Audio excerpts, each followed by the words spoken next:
Big brain time. What's up, Goku? Racking up them stacks, I see. There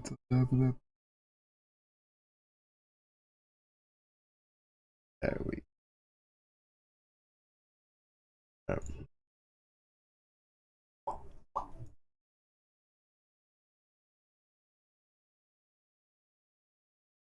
Get our teams autoing away.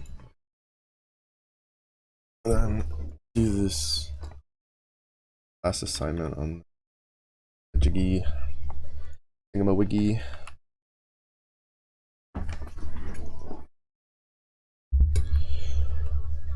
Well, hope you do well, Goku.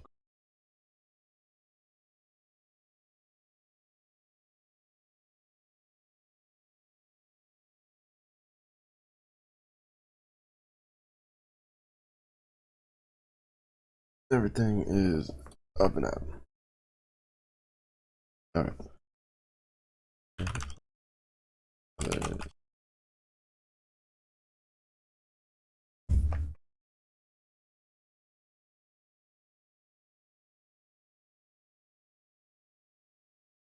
What's up, Zurich?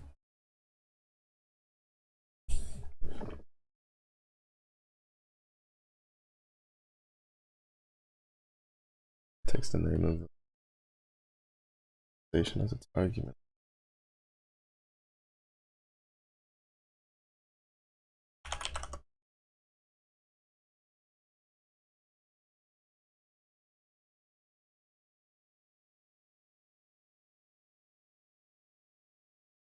Well, I don't know if you saw it. I mean, I don't know how like valid it is considering that he was. It seems like he had someone like host it for him, so he could just do the thing. Or I guess he was like doing with someone. I don't know. For the sick, but Win took Nagi into Siegfried. He didn't show the damage that Nagi dealt after, though. I think it still should be a decent amount. Granted, though, I don't know how much of the damage would be his, or if it was just, you know, 150 Siete just being a menace.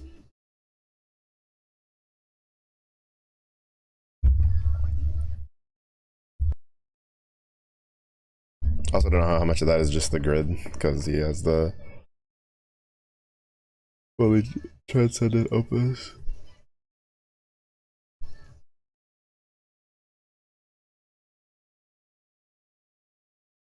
With the Hexa.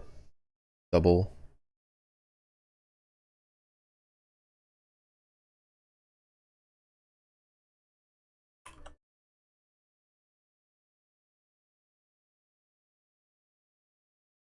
Oh, I think it needs to be encapsulated though.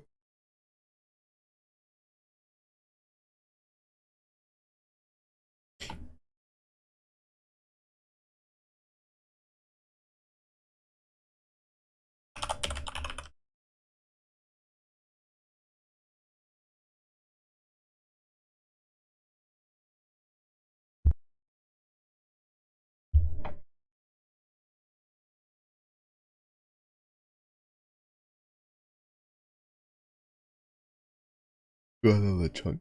Okay. Looking good.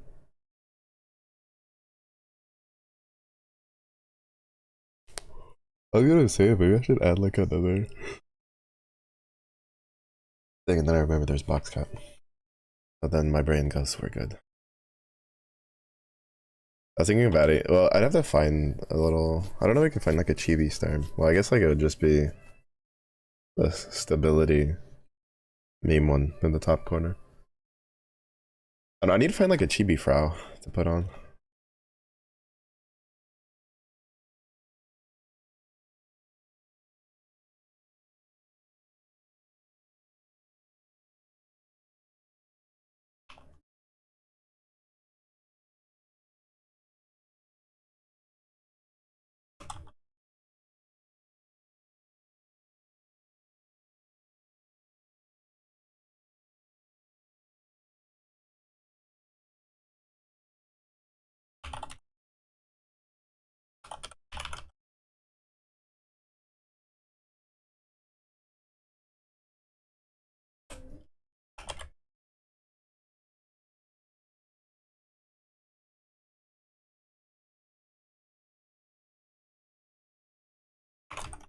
Oh, I hope you do have a good start to the day so far.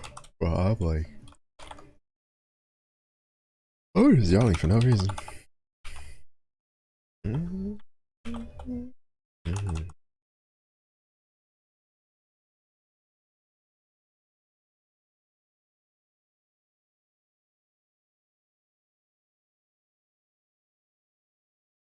So this one should be in.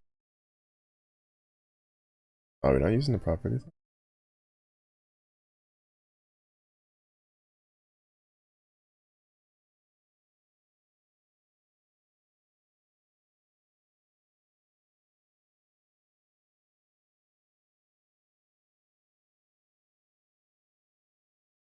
So I feel like the latest observation could just be getter. It's not doing anything.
Oh, Chief, how's your week going? Welcome in, welcome in. You know, I'm gonna blame the potato salad. Potato salad made me sleepy.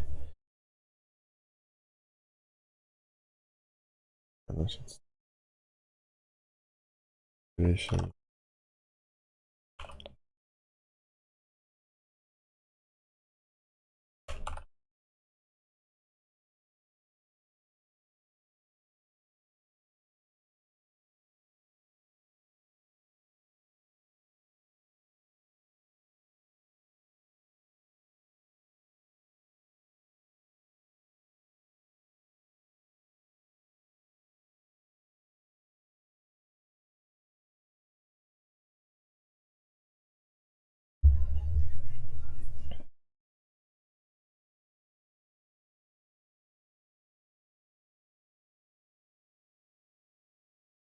Work is like, you wanna sleep today?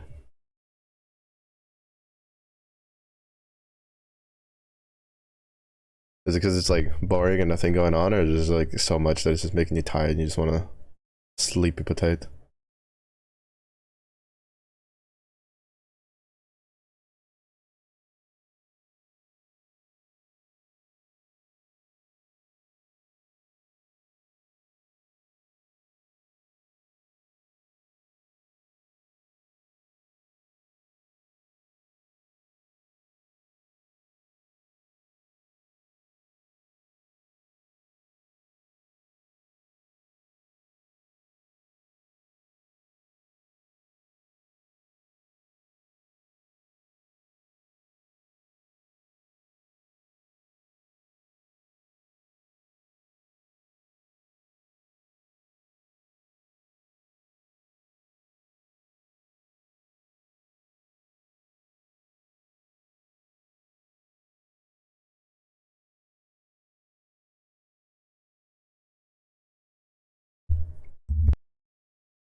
Slow no claims, then busy, then slow again. Oh, those are like the worst days. Cause you get like, right, you get like lulled and you're just like, oh, we're just relaxing. And then it's like busy, busy, busy, busy, busy. And then you're just like, all right, I'm ready to keep working, ready to keep working. There's like nothing to do. And then you're just like, okay, okay, okay. And then you're back to like being slow and whatever. And then back to busy, busy, busy, busy, busy.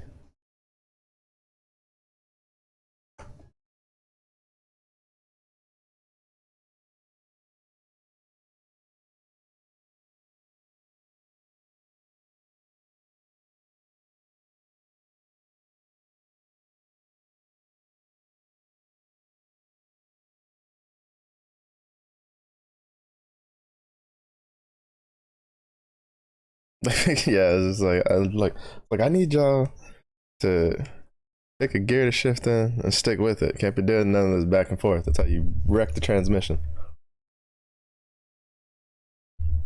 Alright, so takes the name.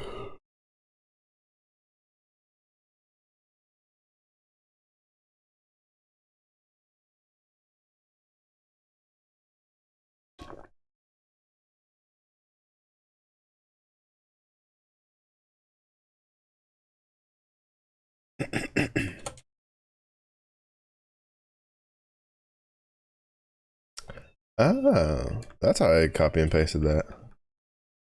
I didn't realize that shift insert is basically control P. Control V. Well, you know. Well, I guess it's, well, it uses the, oh no, yeah, it's basically, it's literally just control V.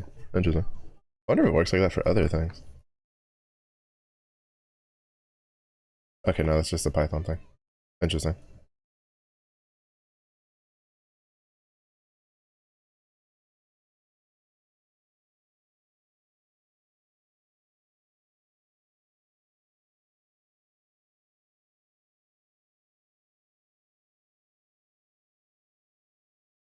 Where is it? Is not callable.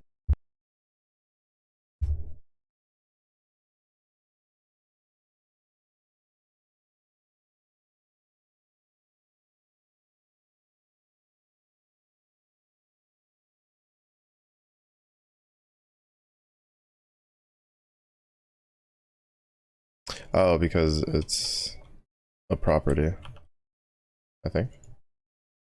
Yeah, yeah, it's because it's a property.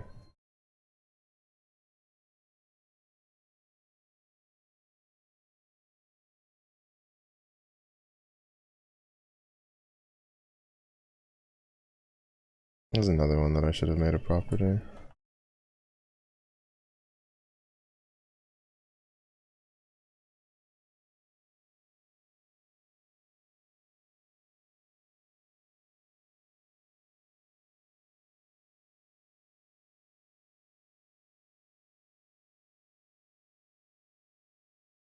Okay, so you can do.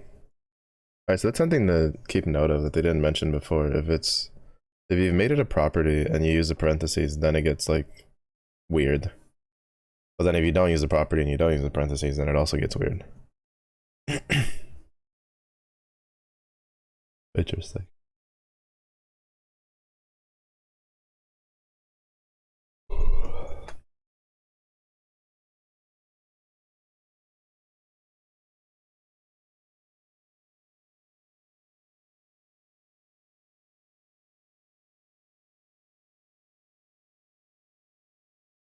Hmm.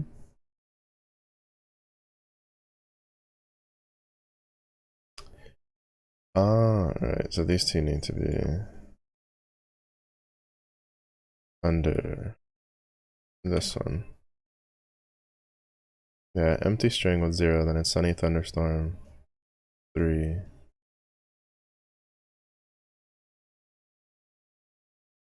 Yeah, because it goes, we got it sunny. We had rain 10 millimeters, sunny. Latest observation, so it prints out sunny. And we added thunderstorm, then latest observation is thunderstorm. then the number of observations, which is 3, and then just printing it prints the name of the station plus how many observations have been made at the station. That was a lot easier than I was expecting it to be. A lot easier than I was expecting it to be. Alright, Chief, have you tried Delta Force at all? I don't remember if I asked y'all when you and Edgy were playing. But you guys were playing COD. Because well, I've been playing a decent amount of it, even though recently I've been forcing myself to take a bit of a break from it so I don't finish massacring my desk.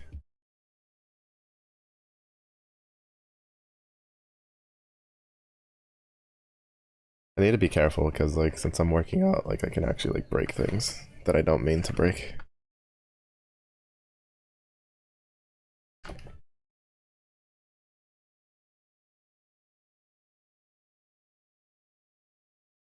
Oh, I was wondering if you had tried out Delta Force at all.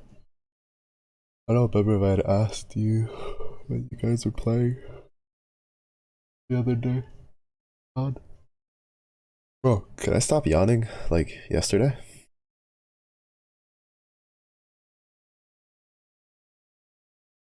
Yeah, either. It's pretty fun. Well, at least the Battlefield version or mode. That's what I play because it has like a Tarkov mode and a Battlefield mode, and I just play the Battlefield mode because I don't hate myself that much.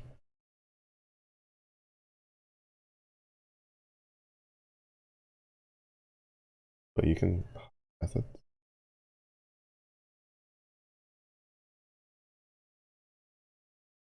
Usually different private attributes often come together. Center method.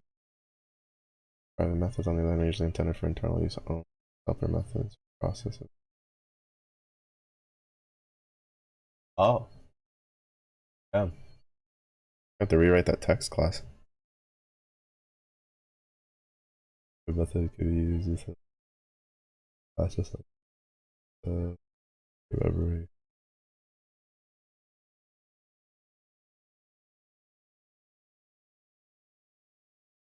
Oh, it's also nice because it's free. I've been trying to get people to play it, but nobody wants to play it. Everybody wants to go play Marvel Rivals or Apex, and I'm just like, play Delta Force. It's fun. It's fun, and then it has really cute recon character and a really nice healer lady.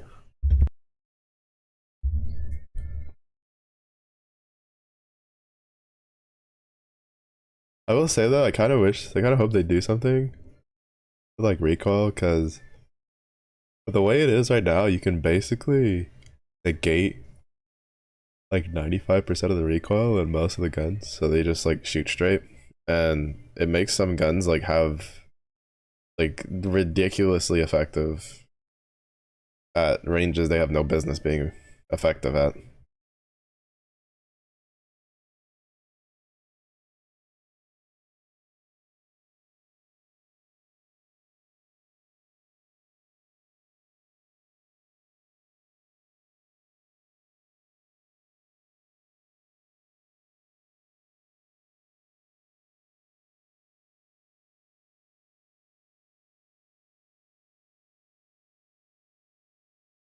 And a dot.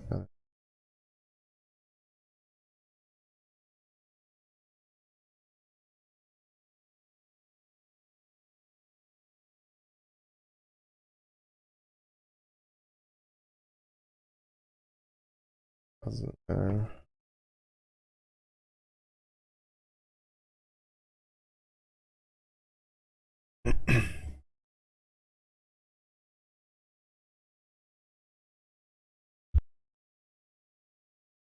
In the class, the method can be accessed normally. Makes sense to you. Also, setting a new value for the header and set method for the.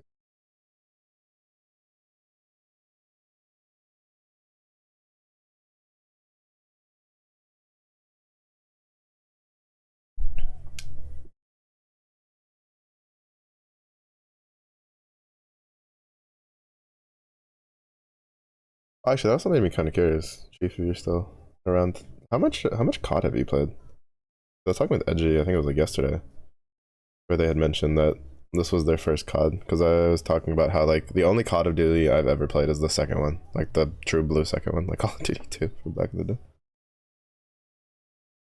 I was more of a Battlefield player back then. Yeah, actually, I'm just more of a Battlefield player in general. I'll be the one main reason I can put up with Apex is because I'm used to running across maps.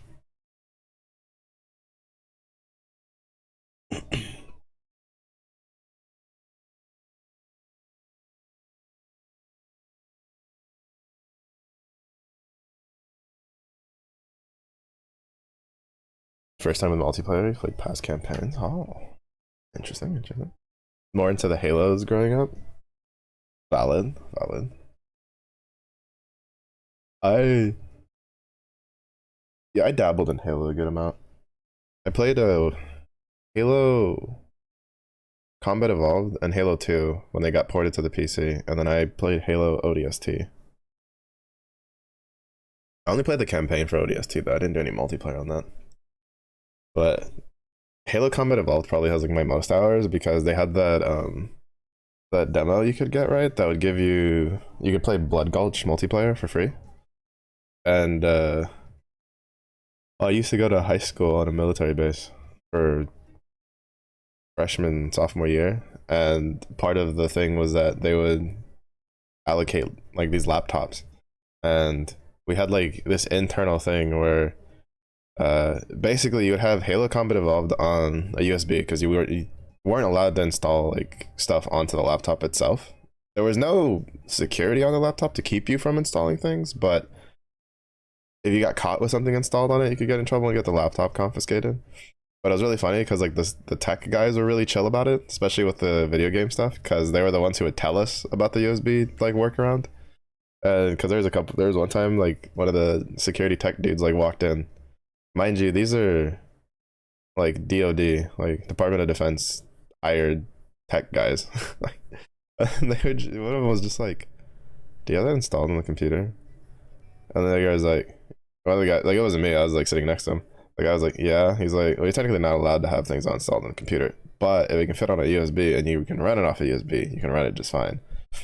So thus started the mass expansion of everybody having their gaming USBs, because we used to play. It was like Halo Combat Evolved. We would have like during lunch, just these lobbies open for people that wanted to play, and we would just be playing on it, like 360 no scoping each other and stuff on Blood Gulch. And then it was also where I did my first emulator try with the Project 64 emulator. I don't know if that's still around. Uh, so I could play Ocarina of Time at Majora's Mask at school on my breaks and stuff. That was pretty fun. Good times, good times. Yeah, it was pretty fun. It was fun little school to go to.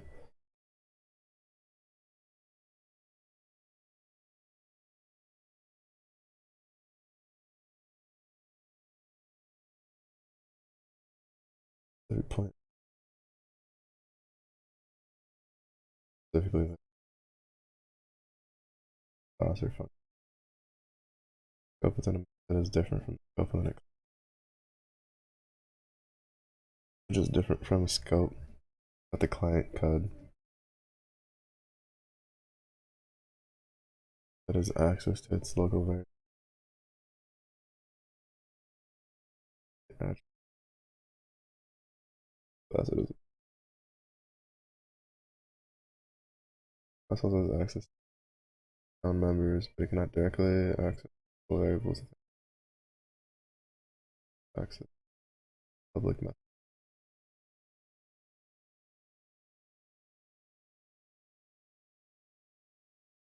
It seems counterintuitive that a class access all its content. It is essential for. It might make sense to use the same local variable.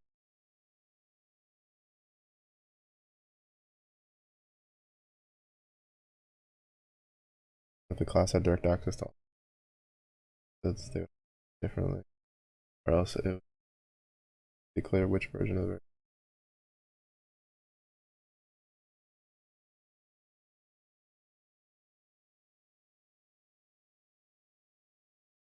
Not be made.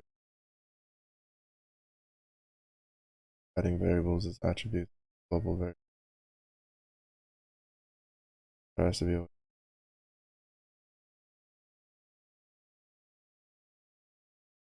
understanding how same name.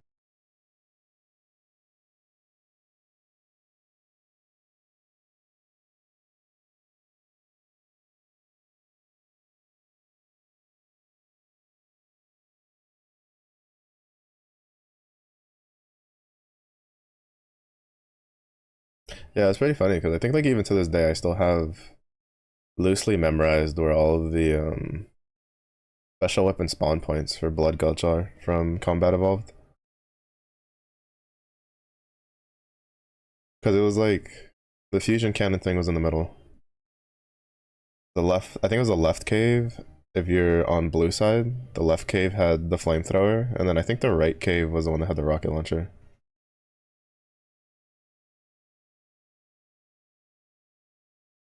Pretty sure.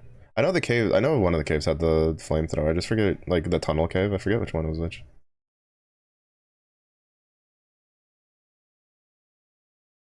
Put that on our resume. I don't know.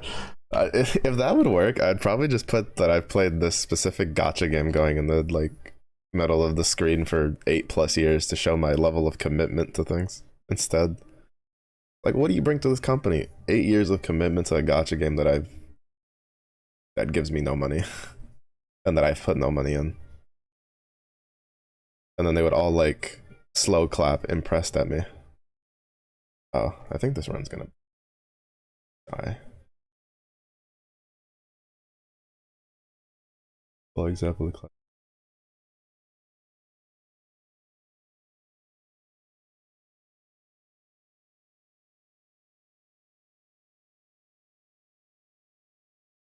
Open method. Creates a new private method. Moment only called in the constructor method. Argue.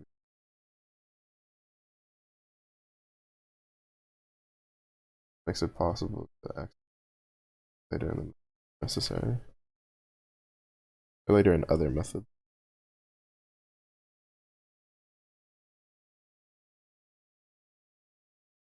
I wish though. I wish you could put like gaming down for like resume. What you call it? I had a when I was taking my getting my associate's degree for the computer. Uh, the instructor I had for the what you call it for like the tech security stuff was really creative on giving advice. Oh shh! I forgot. I forget that Gabriel was in this. Oops. But what you call it? Uh,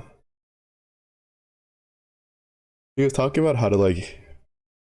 He's like, if you played like MMOs and stuff, and you like did rating and stuff like that, he gave advice on how to write that into your resume of like being able to keep time scheduled, you know, working with other people, like skills like that. And I was like, that's pretty big brain.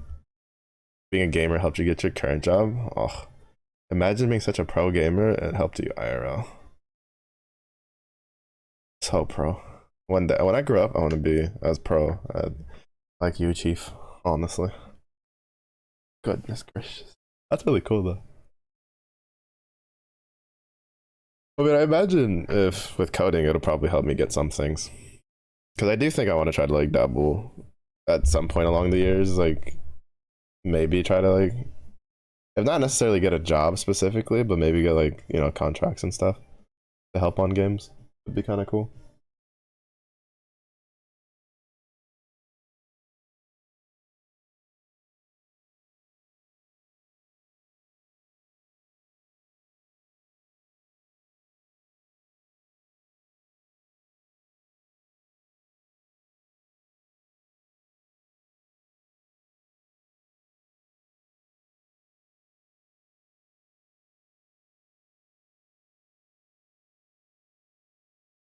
Private methods are generally less common than private. Should be hidden whenever the client has no need to directly access it. Especially the case when it is possible the client could adversely affect the integrity of the object of the by calling the method.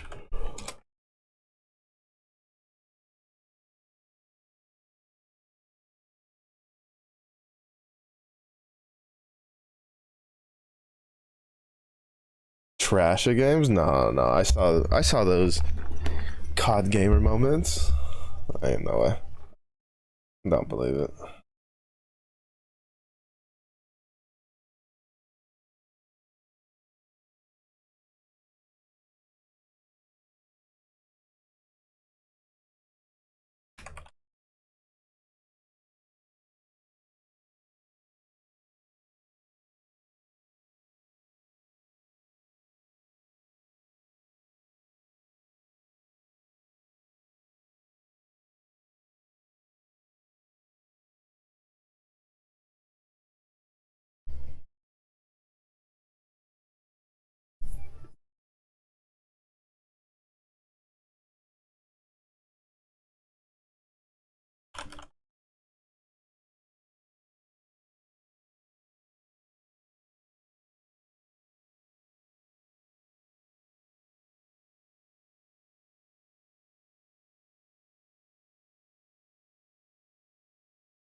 Oh wait, balance was the last one.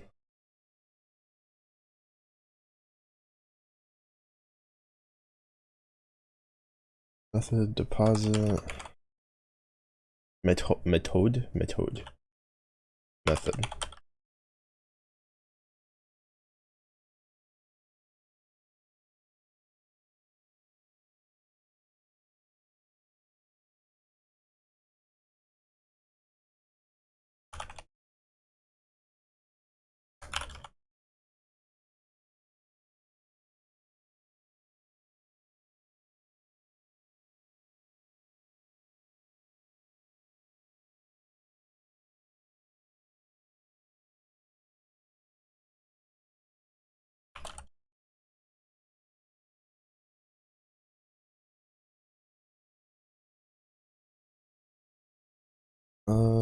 Also contain a private method service charge. The balance account by 1% whenever either of the methods I was called.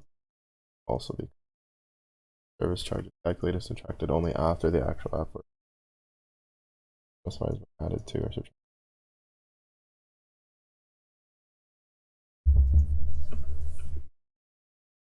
Gamers make the best data entry people who save tasks and have the king skills.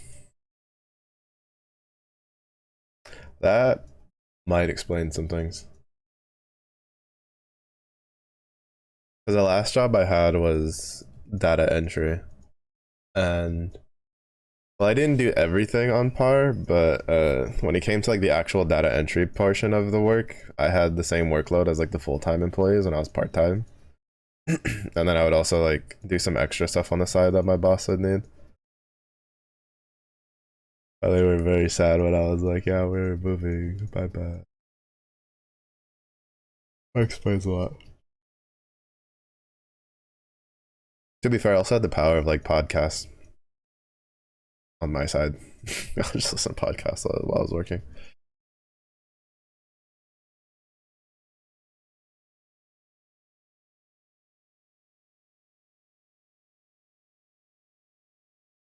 But I did data entry for about a year and some change. Before, like, if it wasn't because like I absolutely hated living in that area, I probably would still have that job.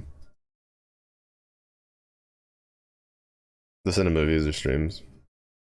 Yeah, I used to listen. Sometimes I would listen to streams and stuff, but I ended up just well, partially due to pure curiosity and partially due to this was on a school campus because it was for a GD ESL program that was being ran in conjunction off of a community college campus.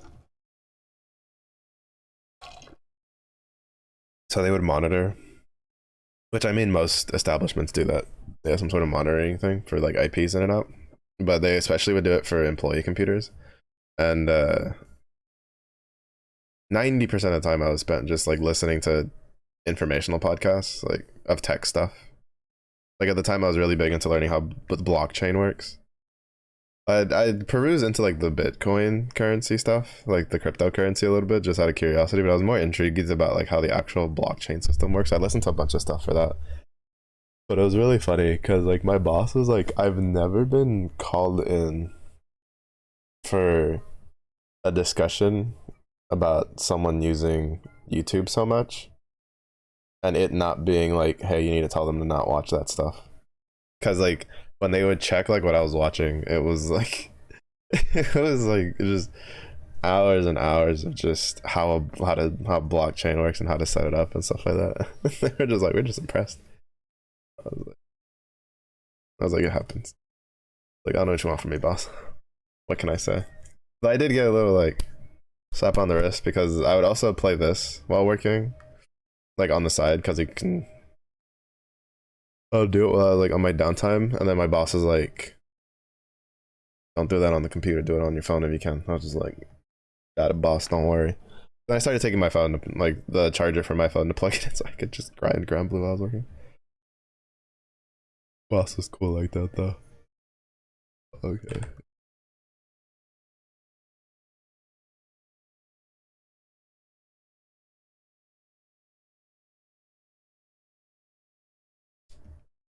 Oh no, this is. Wait, why did I write method? This is supposed to be deposit. I told. Oh no, the job itself was like extremely fucking boring, but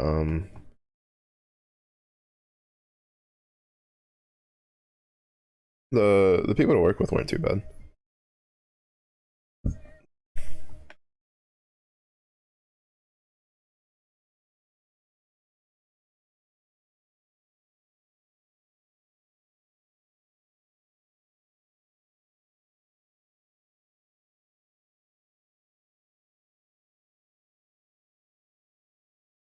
Uh, then uh,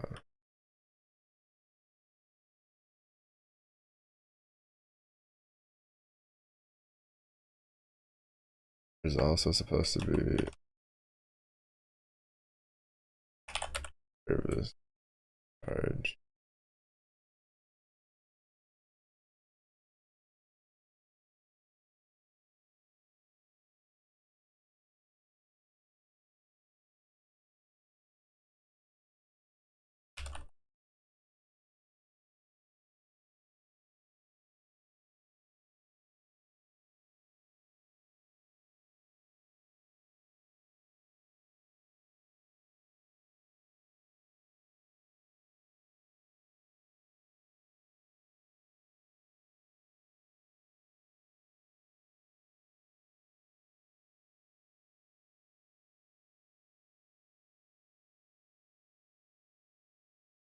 Not really surprised that they don't give a shit. We use their phones or iPads.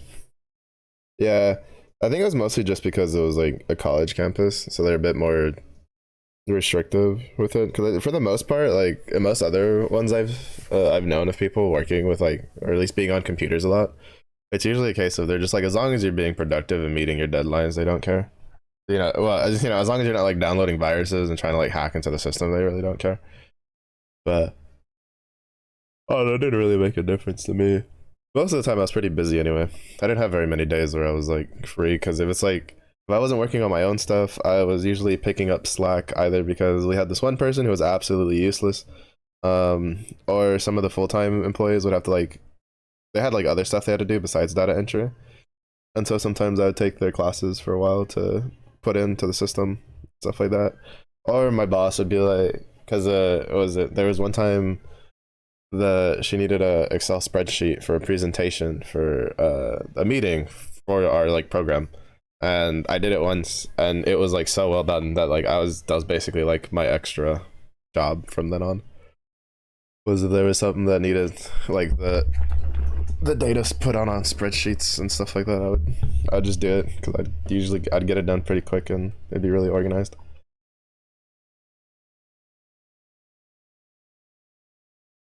And this one is just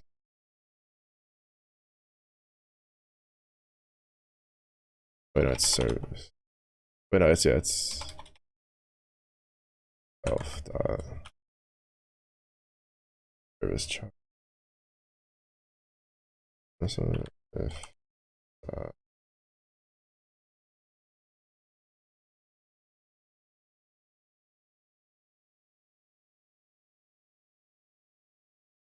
greater than 0.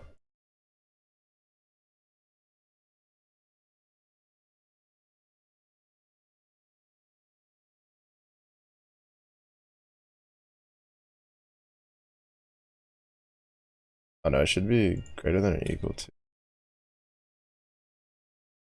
Oh. Ooh, actually? How would that work? Well, in this context, like, I won't need to worry about it, but you would have to do a mount. Hmm.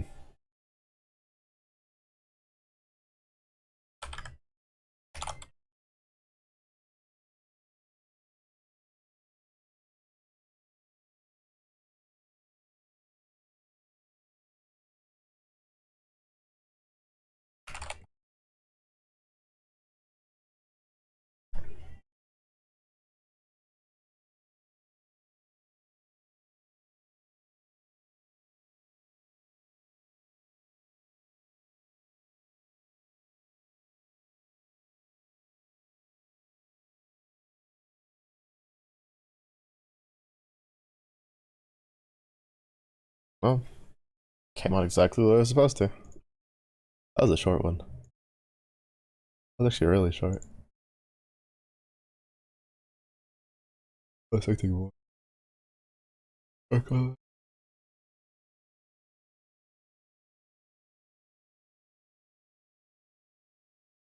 Actually, if I hadn't moved from there, I probably would have transferred or tried to transfer over to the like tech, like the tech guys on campus, because one of them came to check out one of the computers, because one of our computers for the lady that was in charge of like basically a reception desk was having issues with like connecting to the internet and connecting to stuff in general, and it was like I could solve the problem, but I didn't have the permissions to solve the problem, kind of deal. So we had to call one of the tech guys in, and I remember he came in and like he just asked what happened, and then she just looked at me, and I gave him like a full rundown of like what I tested, and then like what was the most likely solution to the problem. It was a really easy fix if I just had the permissions. And he just goes and he's like the look on his face is like, okay, maybe he does know a thing or two, and then he goes and he like does the thing I suggested, and he's like, why didn't you apply for the for us? I was like, you guys didn't have an opening when I was looking for work. He's like, huh, fair point. Pretty big brain. I mean, it's my associate's degree. It's kind of my associate's degree is computers, so it'd be a little unfortunate if I couldn't figure out a simple solution to connection problem. My instructors would never let me live it down. Then I've worked with like computers my whole life, so especially for like really easy solutions like that, I usually can figure it out.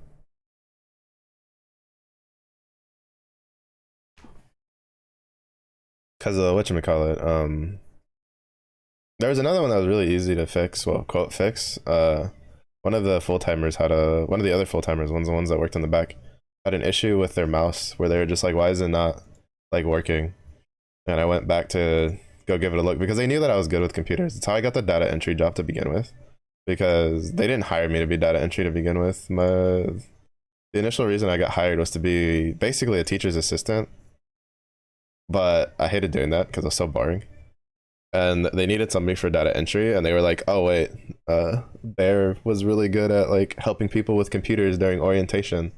And so they asked my dad, because my dad also worked there. He worked as an ESL teacher for the program. That's how I knew that they were looking for people anyway. But they were like, "Your son's good with computers, right?" And he was like, "Oh yeah, he just knows how that stuff like the back of his hand." And so that's how I got the data entry job because they were just like, "Would you like to do that?" So I was like, "Yeah." So then I started on like a split shift. Hello, is your Twitch messing up again, Lyric?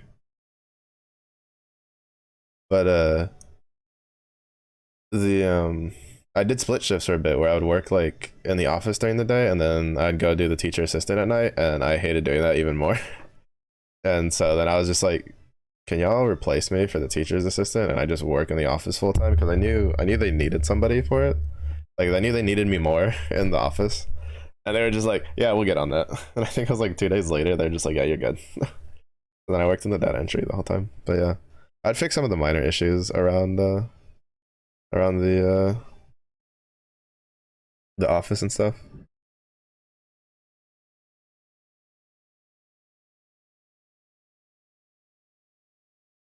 Times it broke on you because the stream itself was fine. You weren't seeing new messages and yours didn't go through. Ah, yeah, yeah. I don't know why it does that. I think because I'll have it where like mine'll constantly reconnect itself, but I don't think I've ever had it where it doesn't show new messages. I'm curious how like that happens, because that used to happen to you for quite a bit. I remember there was a week that you used to have that problem, like almost every single stream. I'm curious what like triggers it. 5 minutes and you're free. Dance. You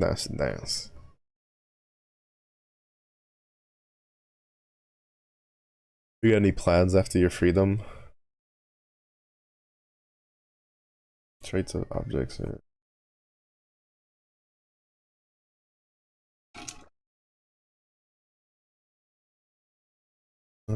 objects are central concept in OOP and OOP. Yeah. As someone who said, okay, as someone who used to say oof a lot as like an actual word before it became really popular to use on like the internet and in gaming in general, there's a acronym in Python, and I'm assuming it's a Python thing. I don't know if it's like other languages have the same thing, but it's called object oriented programming, but they call it OOP for short. And every time I see it, I just want to be like oop, oop, oop, because you know when you spell it backwards, it's poo. It's just the 10-year-old in me.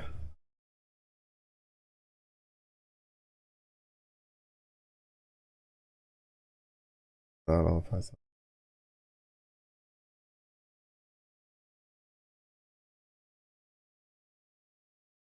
As far as we have mostly the traits of objects. Methods of any instance. Those can also sometimes called static trait. Hiding in your bed play. Yo, what a time to be alive. I remember we'd make jokes about the really old school Hello Kitty Island adventure, and now there's a new one.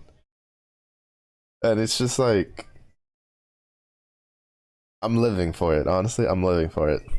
Is it good though? Change the name. Yeah, I was going around changing some of the I was like kind of uh sprucing up the redeems a little bit. And so I was taking off like the sound alert part for some of them, and I got to that one, and I was like changing that one, and then I had to add some flavor text to it. There you go. That's to you. That's you brought that about. Because originally it would have just been like taking off the sound alert, and it still would have been like hippity hoppity, but due to a certain UB thief running around, I had to spruce it up a little bit, give it a little flavor text. Bless bank of burrito. I can't even pronounce words today. Burrito life. I want a blanket burrito while I'm doing this, but I'm too lazy to take my blanket off my bed and then having to put it back on. Even though I need to like wash my bedding. Lazy.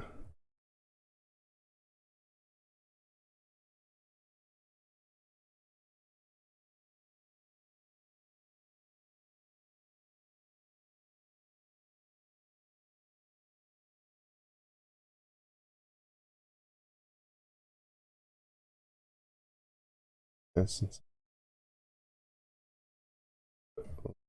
static variable.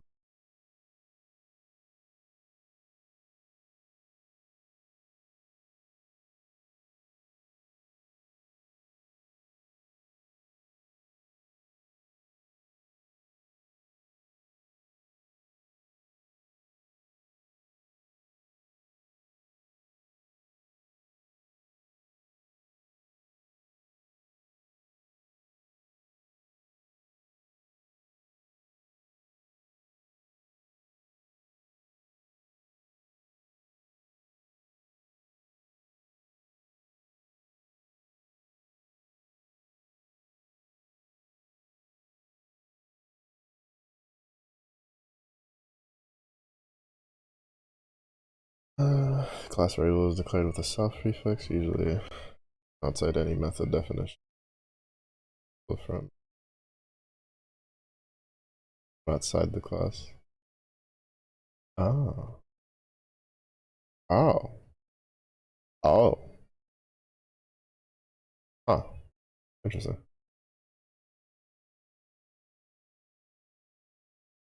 Oh. General rate is defined within the class, but outside any method definition. Soft prefix is class variable.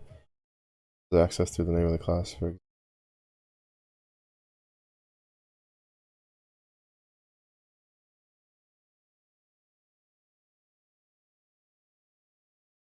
general. That's interesting.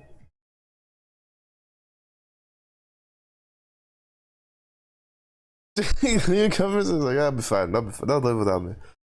If they can't survive without me for like 3 minutes, they don't deserve to be surviving at all. Zooms.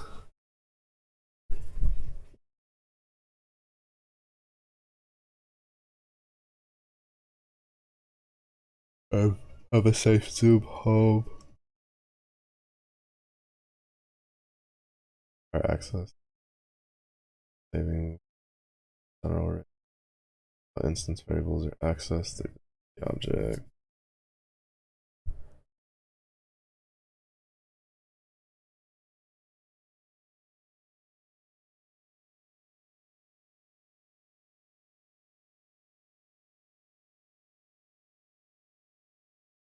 Instance variable naturally only exists when an instance of the class has been class variable. Every point in time when class itself is a class variables are useful. Need for value. Example above we assume rate of also.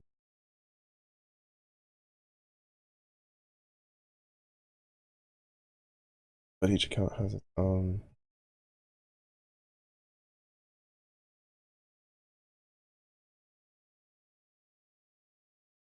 useful when there is need for values which are shared by all instances of the class. In the example above, we assume the total interest of all savings is formed from two components, the general rate of interest shared by all accounts. Oh. Oh.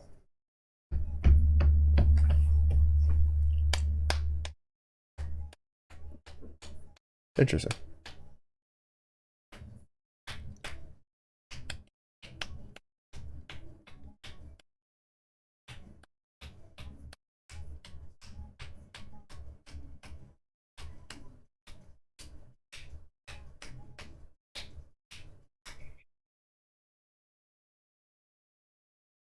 The instrumentals for the song makes me like makes the old band kid in me act up.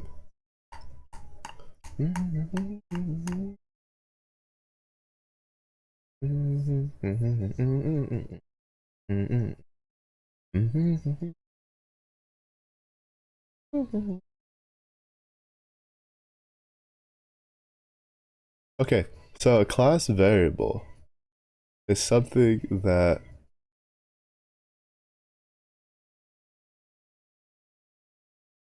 can be changed, and that change will affect every single class or every single object of that class uniformly, because all of them will have that variable in there attached to them, and we'll constantly check for that, or at least we'll check for that when it's being in use.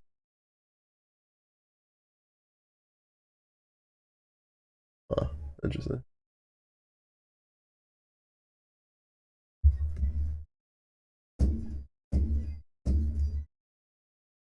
Interesting. Hmm.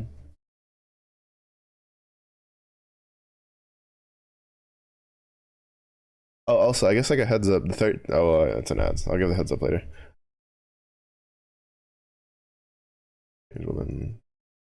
Interesting.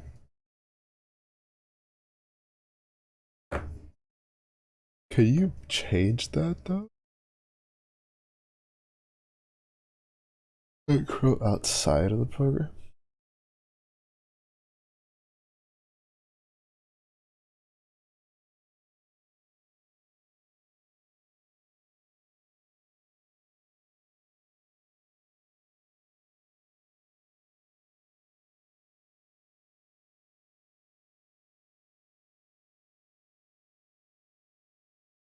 Hmm. So you can. All right, I figured. I wonder if you can. Could you make it hidden or encapsulate it?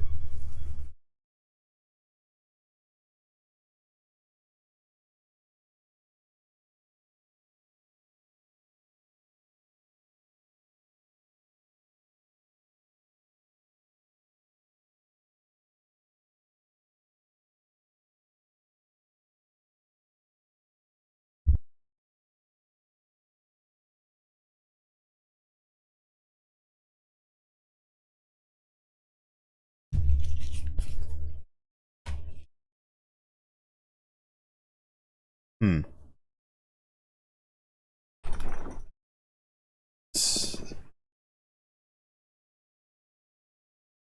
like checking too much for things.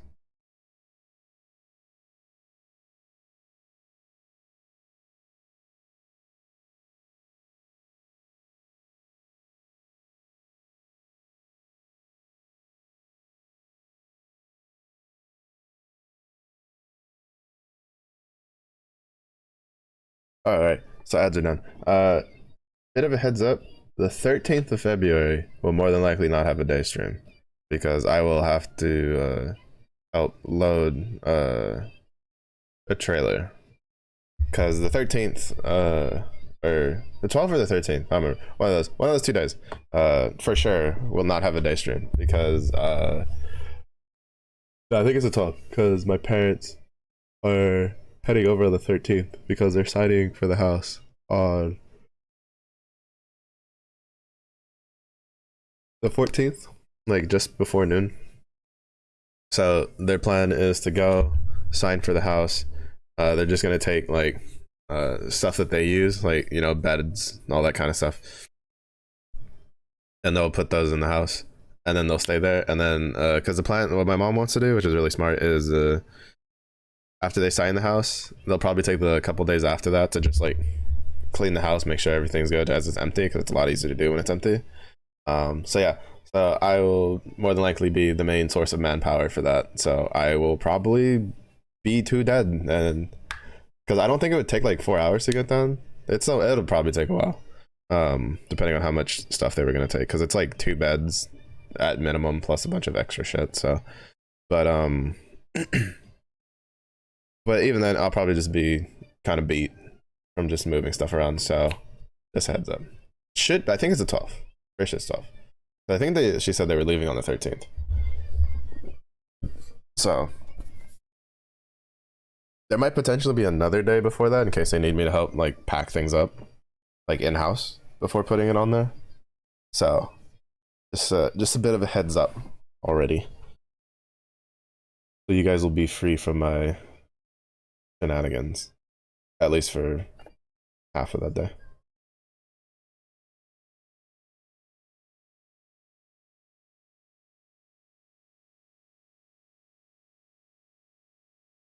Okay, so you can't set it affected out of the side of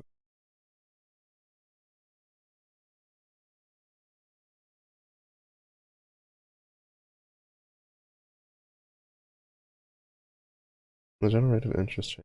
Total interest rate for all instances of the class changes above it is possible to add a good with property decorated.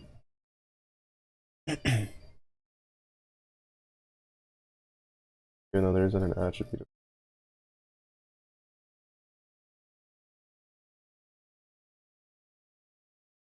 I already figured that one out. Right? Method returns the sum final rate of interest count specific. Oh, also, depending on when they do it, because there's supposed to be like a month-long event for Path of Exile, like one PoE one. Uh, soon? Quotation marks TM. That seems pretty interesting. They're literally changing all the ascendancy classes in it to just other things that are based off of themed stuff from the game. So I'm pretty interested in that. Uh, depending on when it comes out, it might be during a time where I'm not streaming, like at least the first week of it. So you guys might get to see me stream it, you might not. So just a bit of heads up. Even though we'll probably get internet set up faster than we were expecting because the house is already set up for an internet provider that we've used before and seems pretty reliable in the area. So the plan is there is an option for like a fiber one, but to set that up, like they're probably gonna have to like call a crew in to like put the wire to the house and stuff like that. And unfortunately, the reviews for the internet apparently is like really really good. It's just the problem is that apparently whatever crew they're subcontracting to do all the installation is really bad because they have like really bad reviews for the local office specifically because of that.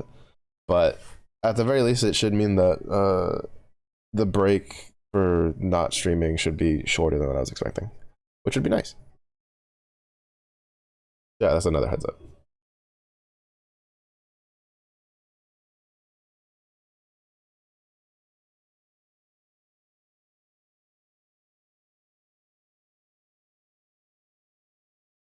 No, there isn't actually the same name. The class that returns this.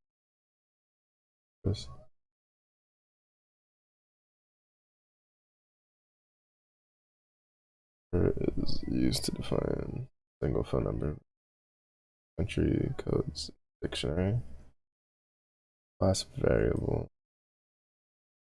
There's such a shared by all instances of the class because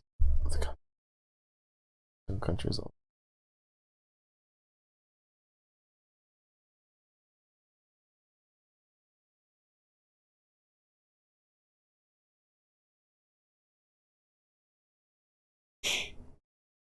Each phone number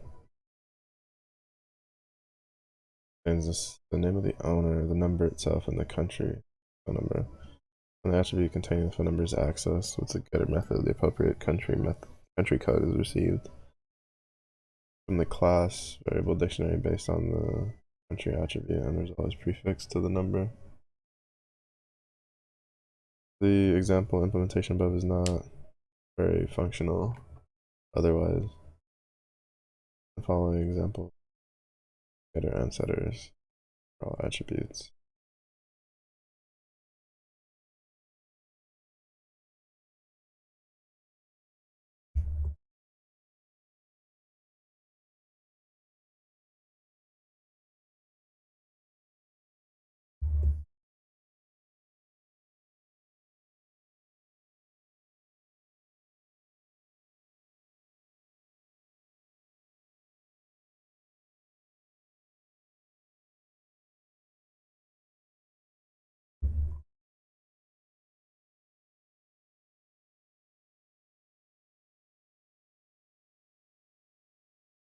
Yeah, fuck this.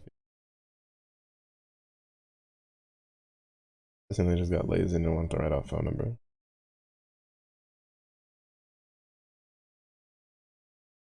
Oh, and a PN is the variable attribute. And the phone number. Okay.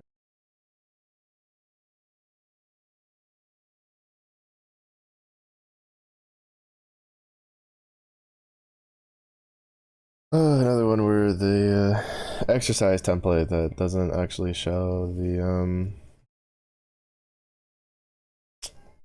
it doesn't give me enough info to reconstruct the class. These are the dictionary names of cities and the values attached are the passcodes for those. Both are strings.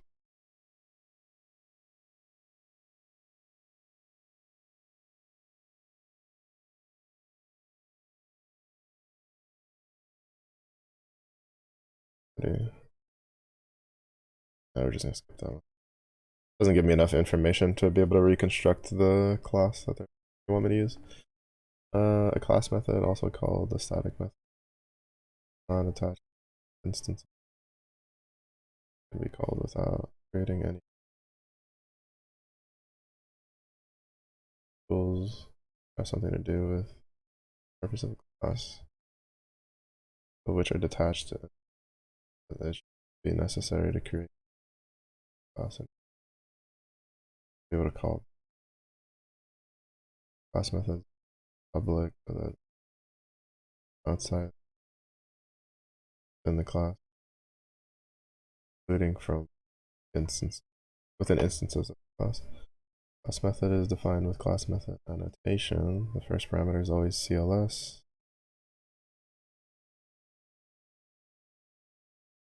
Name CLS similar to self. Differences points to the class. Well, instance. Neither parameter is included in the argument list of functions. Appropriate value automatic. In the following example, we have a class model registration. Static method for checking license plate is static class method, because it is useful to be able to check if a license plate is valid even with single registration object.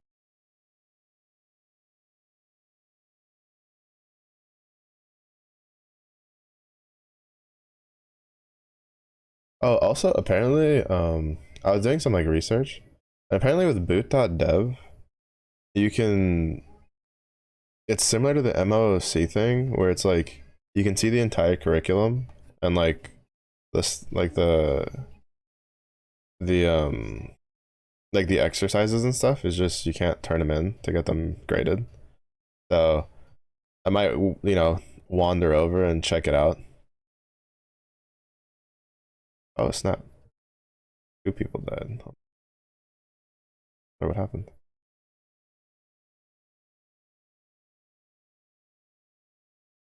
Okay, so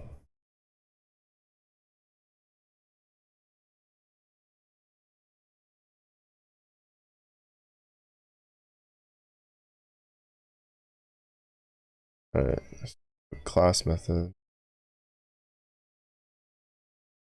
license.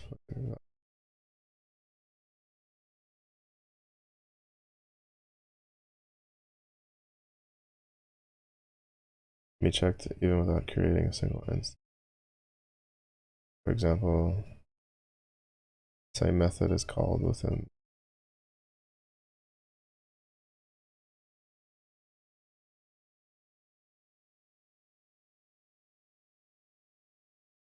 Even within the constructor, the method is accessed through the name of the class, not the self.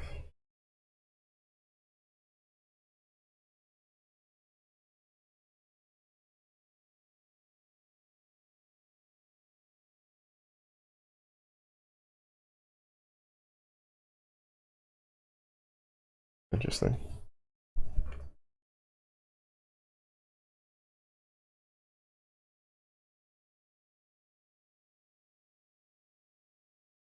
Names the following two.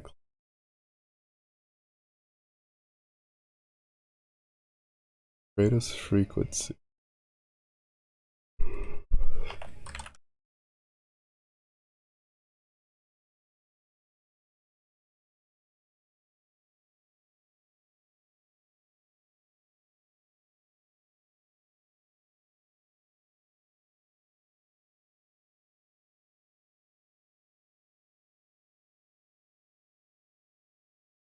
Oh, well, I still killed it.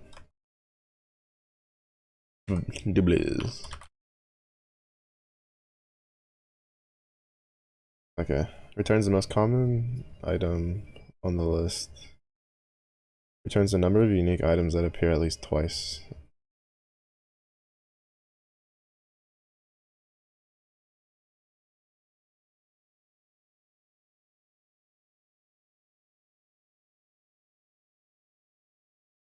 Okay, so greatest frequency is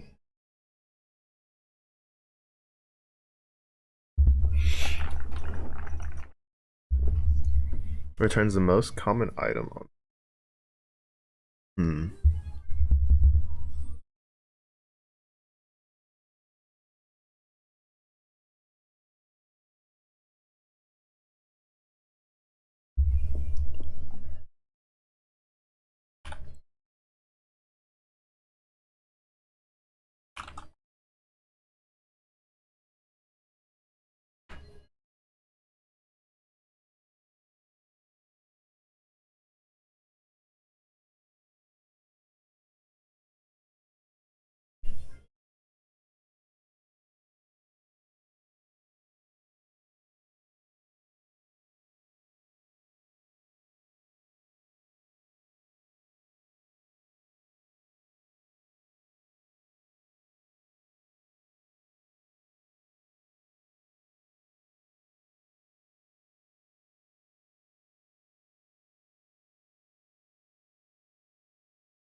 I don't want to do this.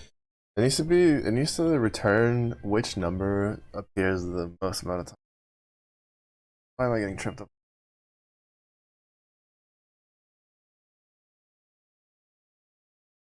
Oh, we just make a sorted copy of the list because it's numbers, right? And then just have it check.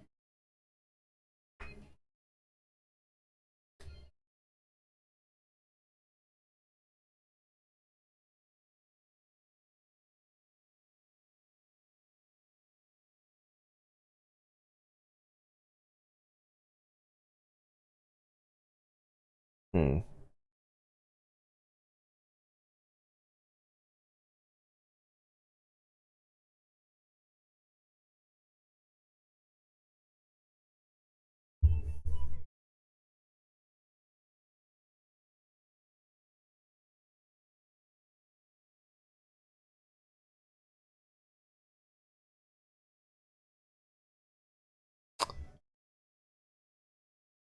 Mine's drawing a blank on this, and I don't fucking even know why.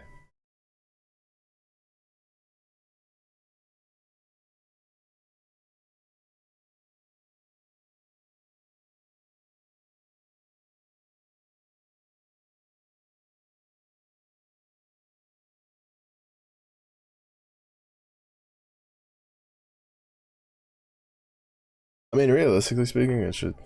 It's gonna be kind of not great, but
that's how that works.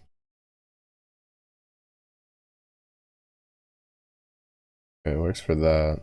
I feel like there's like a more efficient way to do this without doing a nested loop, but nested loop was kind of like the only thing that came to mind.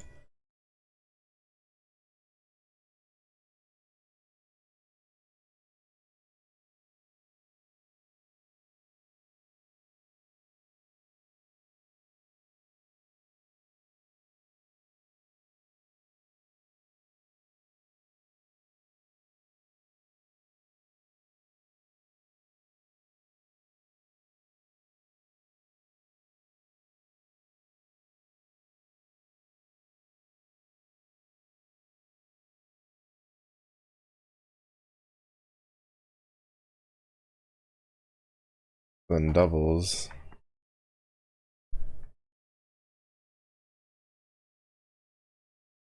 Probably similar to this, right?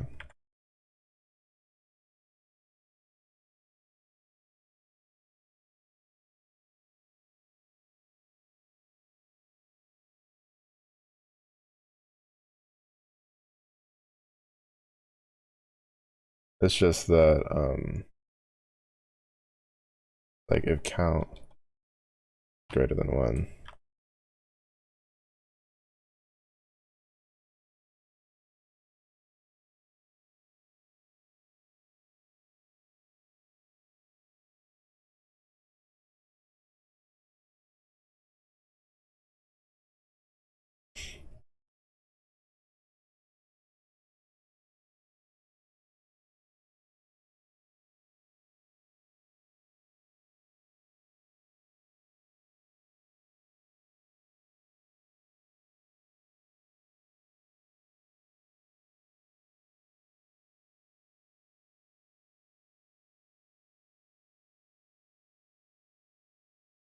Oh, okay, now. Wait, why did it? Why is it 11? Huh? There isn't an 11 in the number. Wait, what? Huh? For number in my list, number equals that count plus equals 1. If count is greater than 1, then on repeats, you append the number. And for some reason, it's. Oh, that's what's happening. Because it's appending this one, this one, this one. That's it. And, and repeat. There we go. I was like, why is it 11? It's because it's adding 1, 2, 3, 4, 5, 6, 7, 8, 9, 10, 11. Because it's checking every one of these and it's adding it back.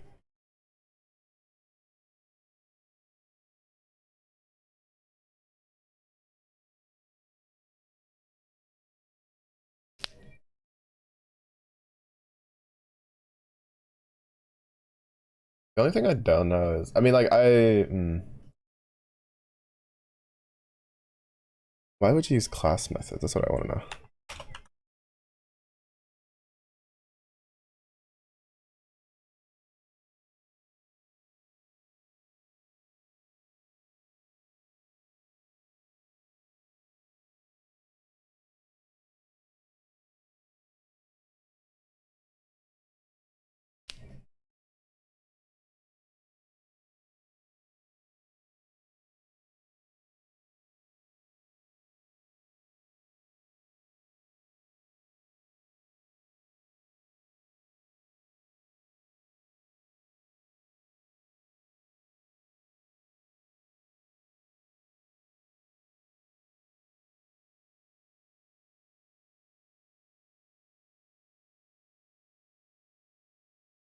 Not specific to any particular instance, but will involve the class in some.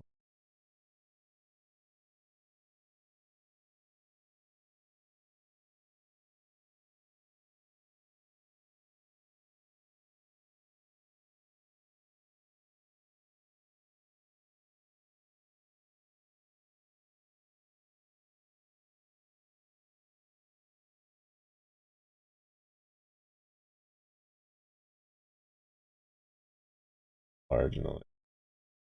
Keeps them moving shit around.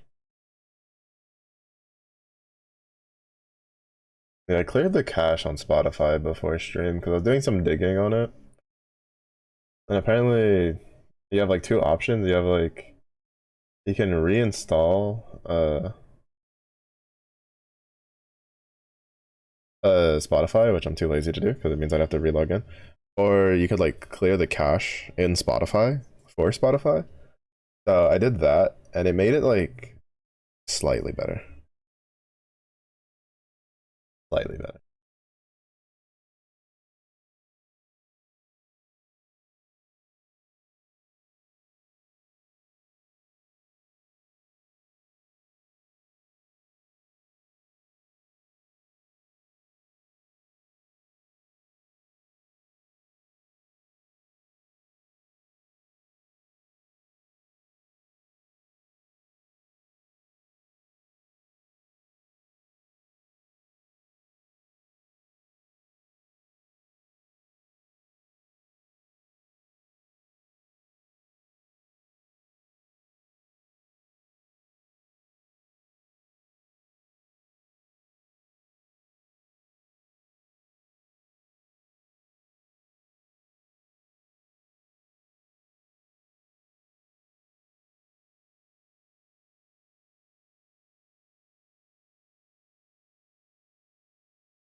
Hmm.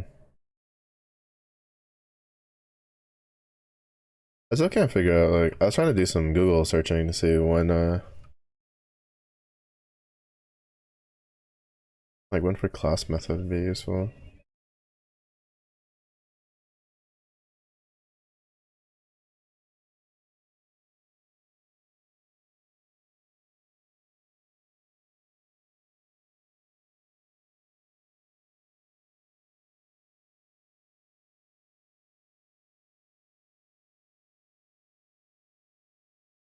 No, I mean, this is pretty easy to do, though. These last couple ones are shorter than I was expecting. As the part 3 was pretty lengthy. Maybe it'll pick up. Maybe it'll be a little longer on the. Actually, never mind. I just looked at the scroll bar. This next one's gonna be longer than the last two, like, combined, I'm pretty sure. Example consists of two classes. Class point is a model for point in two-dimensional space. Class line is a model for a line segment with like 2 points. Go below is comment. Please read the comments in order to.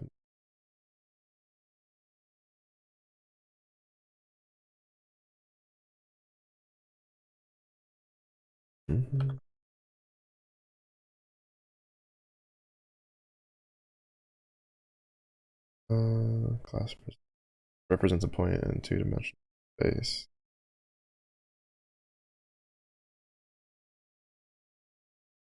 Use attributes public values accept. Excellent. Class method returns a new point at origin.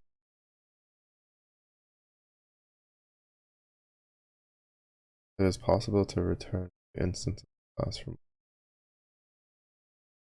class method creates a new point based on an existing point. The original point can be mirrored on either or both of the x and y axes. Example, the point 1 on the x-axis is 3.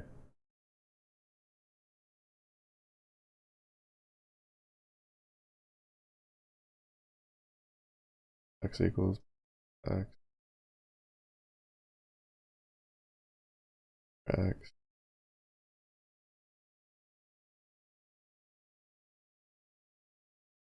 x. Return point xy. String is return.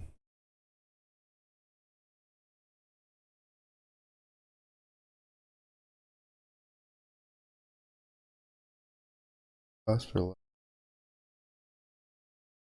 space.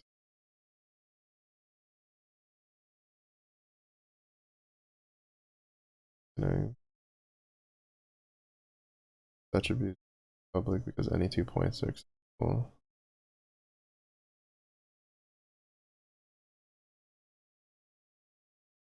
Method uses the Pythagorean theorem. Get the length.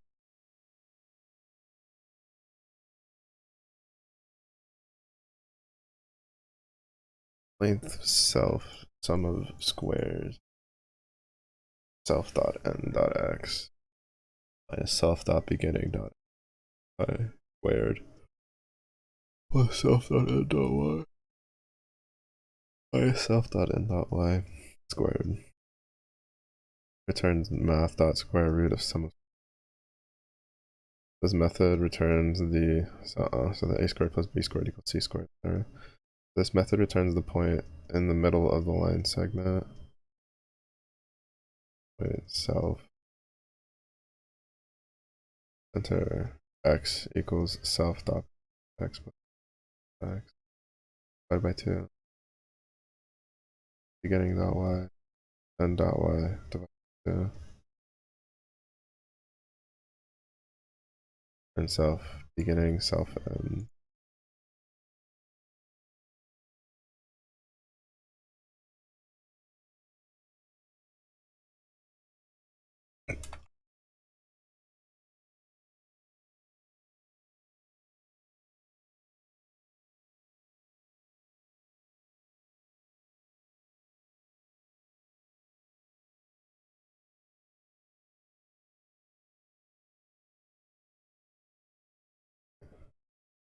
Mirroring both x and y.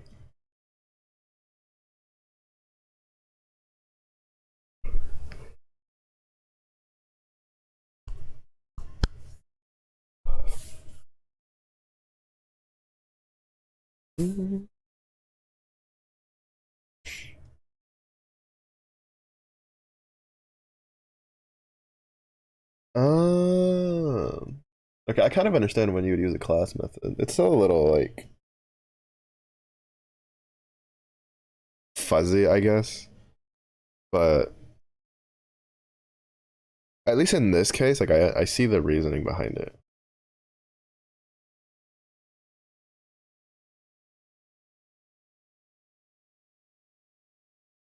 Because like in this case, right, you're using the class method to create points that uh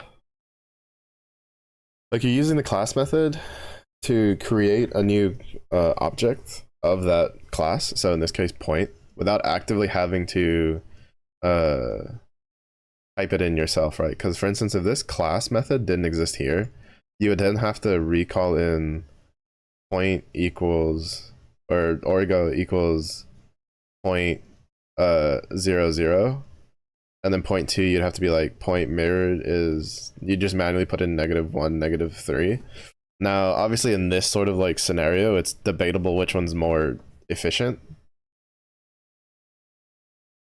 in reality, but it's like I kind of understand when you want to use it.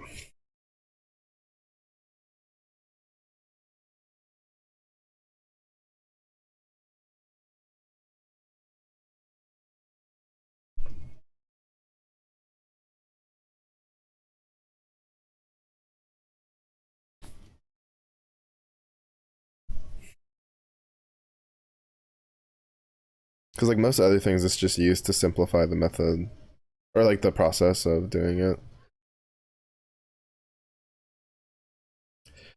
The reason, like, so like with the point, the origo point, like it makes, well, you could argue that you're better off just calling in point 00,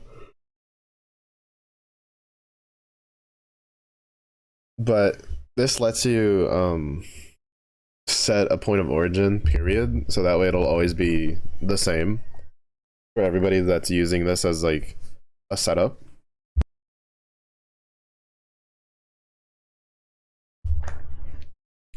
And then the mirrored one is the one that I feel like I feel like there might have been an easier way to do it. Like I understand why it's like true because of the fact that sometimes you may not want to mirror uh like maybe you just want to mirror like one part of the axis and not two, especially if you're making a line, right? Like if you want to make a horizontal line, the only thing you want to mirror is the x-axis. You want to make a vertical line, what you want to mirror is the y-axis. If you want to make a diagonal line, you want to mirror both. So like I understand why. It's just a case of in that situation, is it like efficient to have the mirrored method exist or over just manually writing a new point to use, right?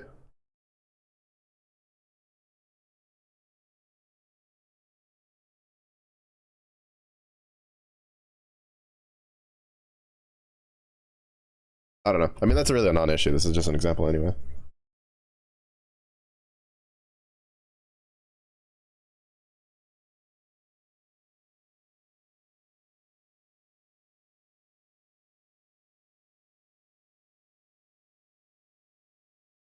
Oh, I'm starting to slouch real bad.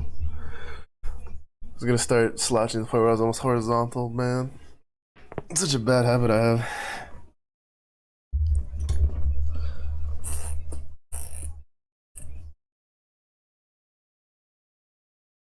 Python programming, you can generally set a default value for any parameter.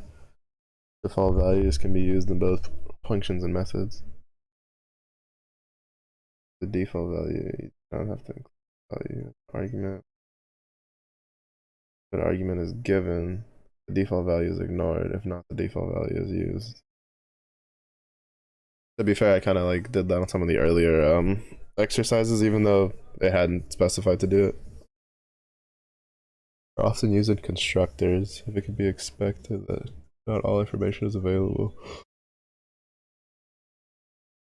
When an object is created, it is better to include a default value in the definition of the constructor method than to force a client to take care of the issue. This makes using class easier from the client's point of view, but it also ensures the integrity of the object. For instance, with a set default value, you can make sure that an empty value is always the same unless the client specifically wants to supply something. If the default value is not set, it is up to the client to provide an empty value. This could, for example, be an empty string, special empty object none, or the string not set. Let's have another representing student. One object must provide a name and a student number. Student number is private and should not be changed later. Additionally, a student object has attributes for study credits and notes, which have default values set. New values can be passed as arguments to the user, but they can also be left out. Default value.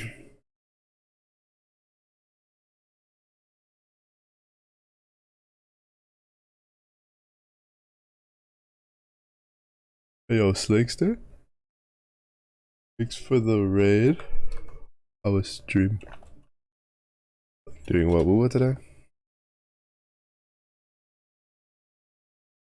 Oh my god, I can't spell. Hello there. Hope you had a good stream. Hope you're able to get whatever you're trying to get done. Look at that tower of chonkiness. Goodness. Still hate this game? You went back to... Oh, that's kind of funny.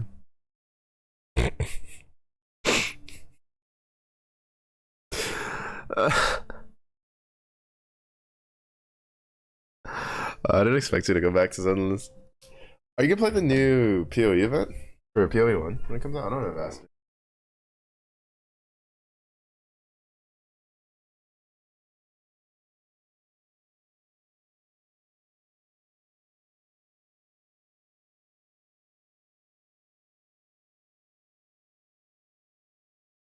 But when it starts, probably. Yeah, I'm kind of curious what all the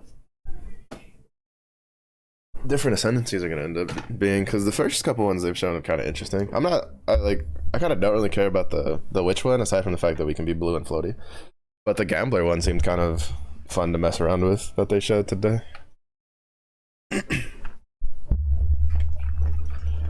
I'm definitely curious about the other ones, because the other three, because they had like a voting thing at the top. So we know there's one based off Ushabi, another one based off Arakali, I'm mistaken, disciple of Arakali, which I'm assuming is for the assassin or whatever his name is. And then there's the trial master one, disciple of the trial master, which I'm curious who gets that one, because I feel like that one could go either way with Marauder or Inquisitor. So I don't know. It's pretty interesting. Kind of want to mess around with it. I'm hoping it doesn't drop and conflict with Monster Hunter Wilds though, because it's only like a month long, so there's not like a lot of time on it for me to just balance both of those games. Monster.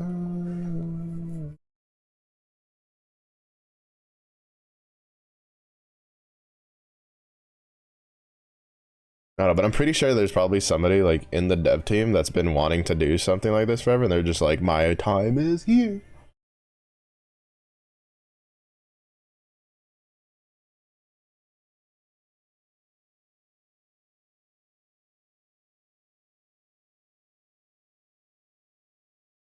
Name, student number, Reddit.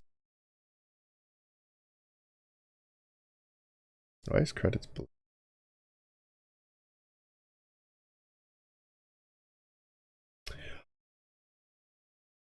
Oh, so you can set it like that. I was curious about that, about setting a default value with using a type hint. Wait, well, why is credits blue while notes is not?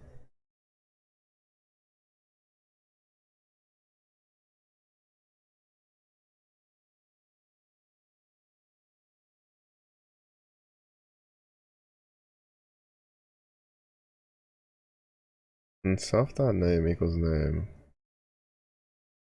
If student number is less than 5, student number should be at least 5 characters. Student number equals student number. Calling the setter method for the credits attribute. Self.credits equals credits. Calling the setter method for. You're Friday, I'm on Monday with a reservation. Self.notes equals notes.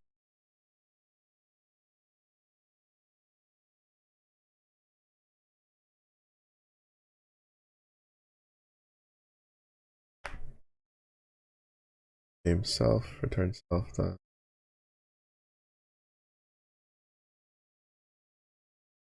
Wait, why is it double underscored here but not double underscored up there? Anyway, break time.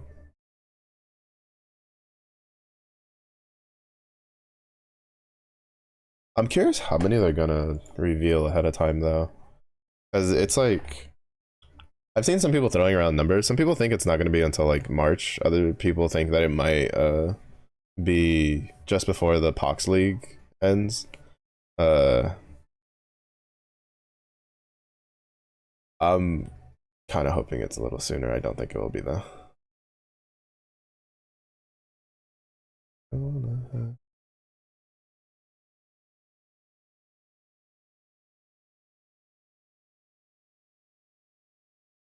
But like, I don't know, cause like the what should we call it?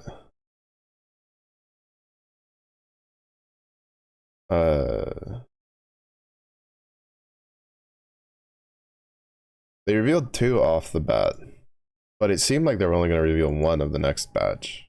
Or was it gonna be more than 1? We'll see what the wording was.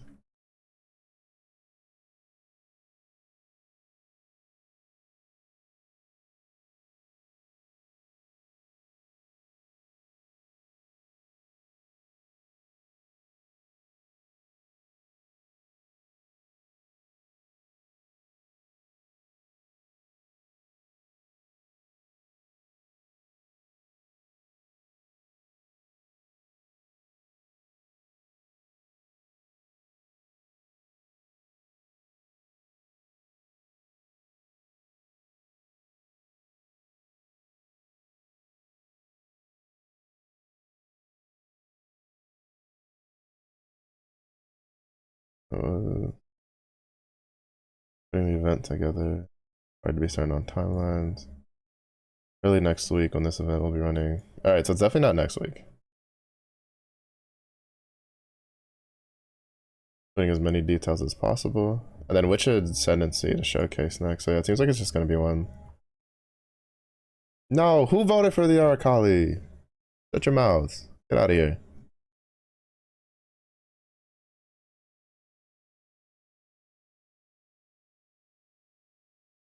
I wanna know what the Ushabi one is also. The Trial Master one definitely is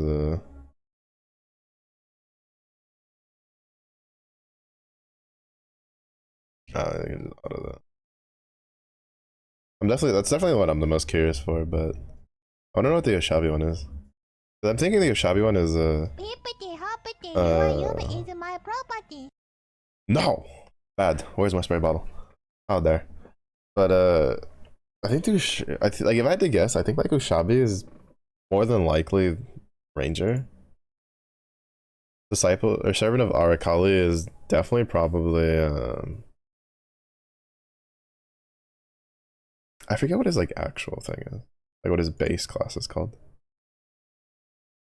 Because Assassin's one of his ascendancies. Trickster? No, Trickster is also an ascendancy. Trickster, Assassin, Saboteur. What's his Shadow? That dude. I think Shadow is servant of Arakali. And then I think Disciple of Trial Master is probably going to be Marauder. I have a feeling. I have a feeling. Mm-hmm.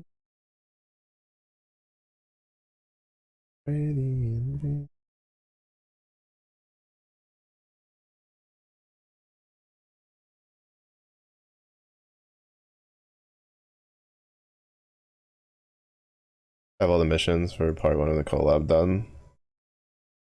What a legend. I'm gonna be like a day off for getting the raid ones done because I peg a brain then didn't do them on the first day. But the missions were available.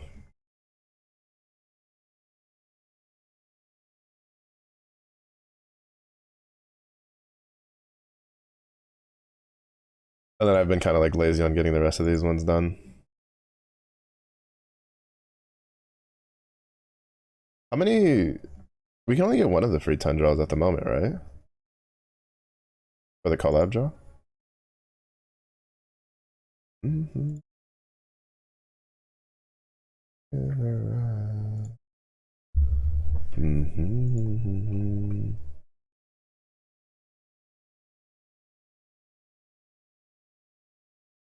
Mm-hmm. Mm-hmm.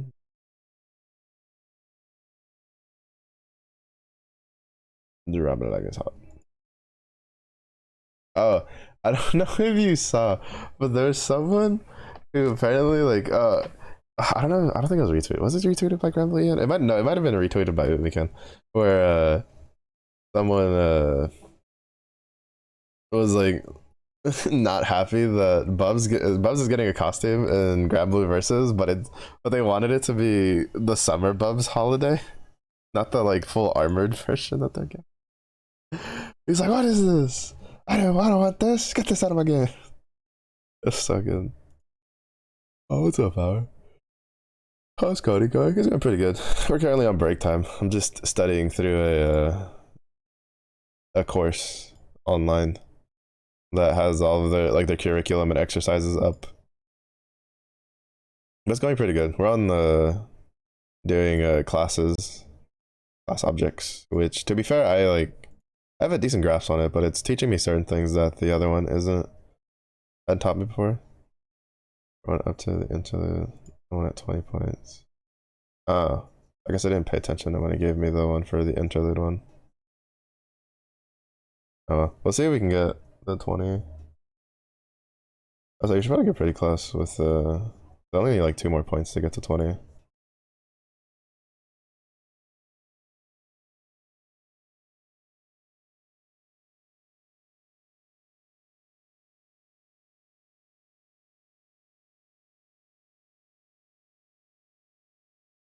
Or make a career soon. I mean, I don't know about soon, but that's the plan. Probably the plan is to try to finish the rest of this course before March, or at least like sometime in March. And then as I'm getting to the end of it, probably start looking around for like freelance work for little jobs I can do to build a portfolio. And then from there, try to like figure out how to make it into a career or get a job or something with a stable paycheck by the end of the year or something, hopefully. But we'll just have to see how it pans out.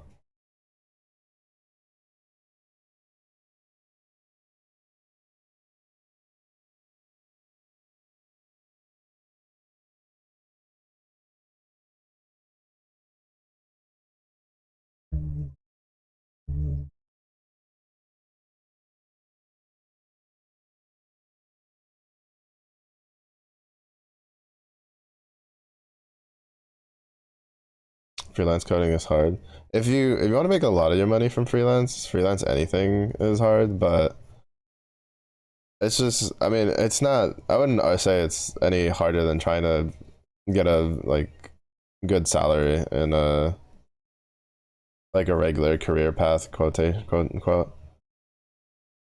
Especially in coding because of how many people are trying to get into it since it's like the new job market bubble, especially all the AI stuff.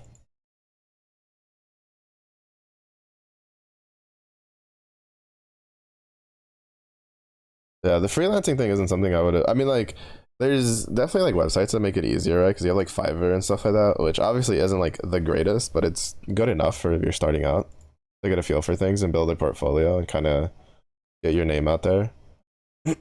If you do good enough work, the biggest thing it's probably just portfolio building, because it's just a case where it's kind of like the job bubble right now, where a lot of people are there's a big influx of people going into it, so just being like, well, I know how to do this isn't gonna get you in the door too well without like some sort of certification. So since I don't plan on spending money on certifications for it, then then I need to like have something else to back it up, which is why I've been working on like side projects and stuff like that. But I mean, realistically, like freelancing, especially for coding, when I was looking into it, it's not always just doing it by yourself. Like freelancing also covers like just contract per contract hire for a company if they need somebody to like cover an aspect or something like that. Like there's a bunch of different avenues for it. It's just trying to the big thing is just trying to build a portfolio that I can be like, hey, this is like what I do or what I can do. Are you interested? Kind of deal. And since like I stream anyway, I would just do my work on stream. Right? So like maintaining a schedule and working it myself wouldn't be that hard. To be honest, the worst part about freelancing is filing your own taxes. Because when you work for like a company, they do like most of the heavy lifting of the numbers on their side, at least in the States. Like when I was working data entry, I didn't have to worry about it. They would just give me a piece of paper and then I'd go to the tax people and be like, here. But for freelance, I have to like keep track of everything myself. Which means spreadsheets and receipts.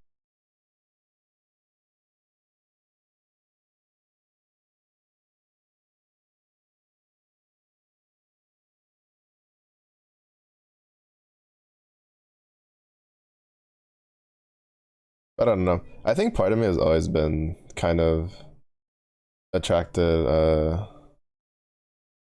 towards finding something that allows me to just be freelance.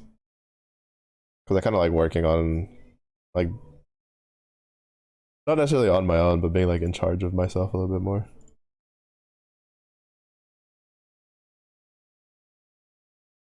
But keeping it less complicated. You have calculators, so you just pay whatever you earn and they tell you how much to pay.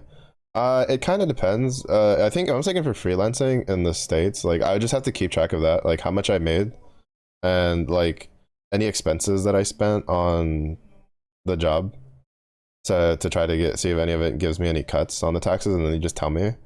It kind of depends on like what state you're in. There's like slight variations from state to state. Uh, like some states require you that even if you're freelance to kind of be like, well, how much do you think you're gonna make in next year, right? And then you kind of like that, like kind of affects your taxes for that next year and stuff like that. It's a bit finicky. It's probably a bit more finicky than most other places, but at least for the case of like for business, there's a lot of loops to jump through. But for when I was looking in, because I was looking in for like the streaming part of things, even though streaming is I've never had to worry about like filing taxes for streaming, but it's been predominantly just from what I saw, it was mostly just you look at what you made and then you go over and then they kind of just tell you how much you're going to pay for it, like how much you owe.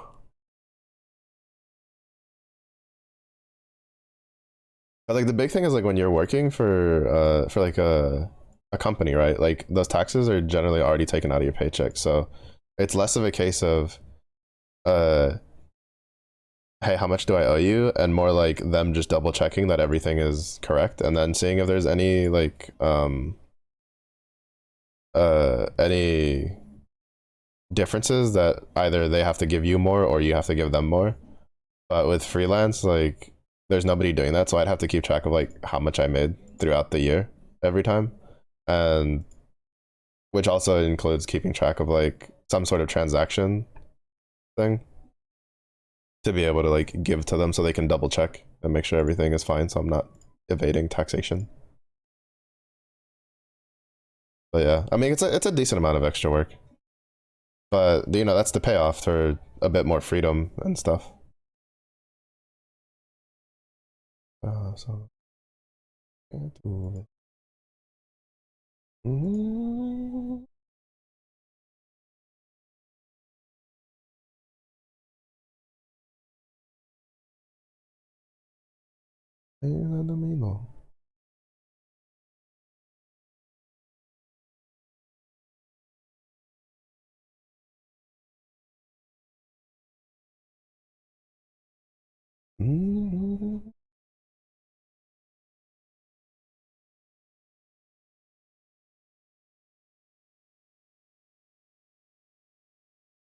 It's simple, but many things can affect how much you pay. Some village and got 300% tax increase, dude. Oof. Ew. That's kind of gross. Yeah, here I don't think there's like that much of a difference. It's just some states like I mean like there's different numbers based on like how much each state will like tax you, which is why like certain places like it's always particular. There was a pretty big boon or a pretty big boom in people moving to Texas for streamers because Texas was one of the states that had like less taxes to their income for the bigger streamers and stuff like that. Though I don't think that's like really a thing anymore because I think after that Texas kind of was like oh shit, and they amended their tax stuff for internet things. So, but yeah, I don't like there's not like anything that'd be like a 300% tax increase. That'd be insane. There are definitely some states where it's kind of like you just don't want to be over there in general because they have more taxes on things overall. But for the most part, it's pretty tame.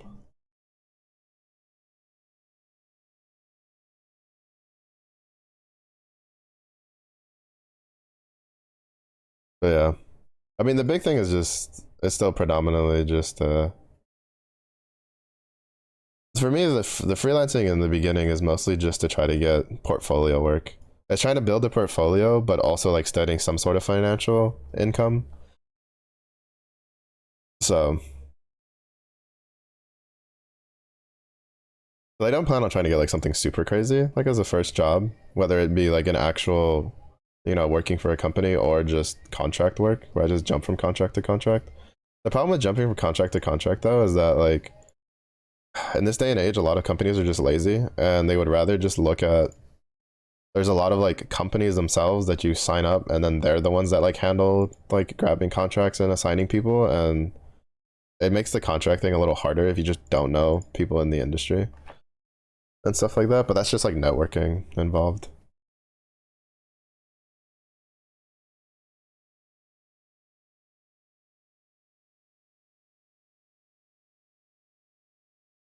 Okay, yeah. We got the 20.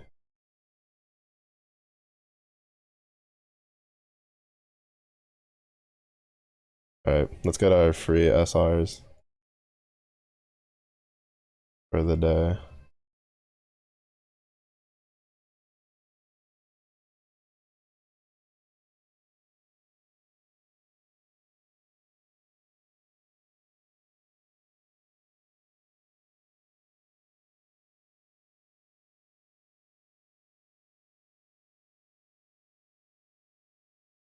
Oh.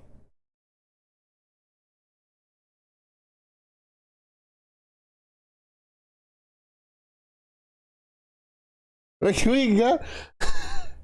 You have to be kidding. What are the fucking chances that we get the same fucking collab character twice?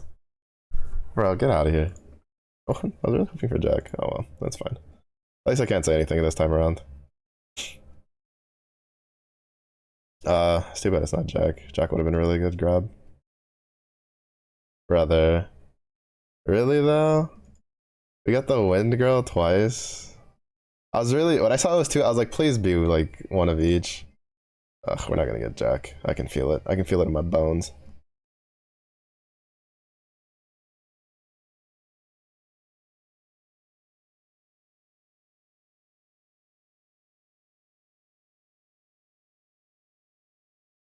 When you work for, make a strict for new hires, usually demand that they know how things their best coders do not know. Market is very unfair for newcomers. I mean, a lot of that kind of just depends on like where you're going into. If you're going into a company that their main shmoney is coding, then yeah, a lot of times their parameters for what they're gonna want from a new hire is pretty high. But there's definitely going to be angles of avenues of like you can find something where a lot of times like you can get in for something slightly easier. Again, a lot of honestly for coding, a lot of it is like knowing people. It's kind of like the big thing, which generally involves like being a part of the community in some form or fashion. Got a collab character? Yeah, I got It's I got her weapon twice. I got her weapon twice. I'm crying. Why couldn't one of them been Jack's weapon? We would have. I would have been good. I would have been chilling. We would have been. I wouldn't have given no shits for the rest of the collab if we could have just gotten one of each. But instead, we just got hers twice. Woe is me. Sobs. Also, that's that. Not getting an SSR from 2 draws. That's all the. That's the Foss on Manatura. That's all those sands you've been getting. That's the bricks you. Nah, you see? Telling you, you're trading your luck. Is a lyric. You're trading your luck. Ego and IT is through the roof. Ego and everything is through the roof. Honestly, like there's literally not a single occupation, especially in just like where ego isn't through the roof.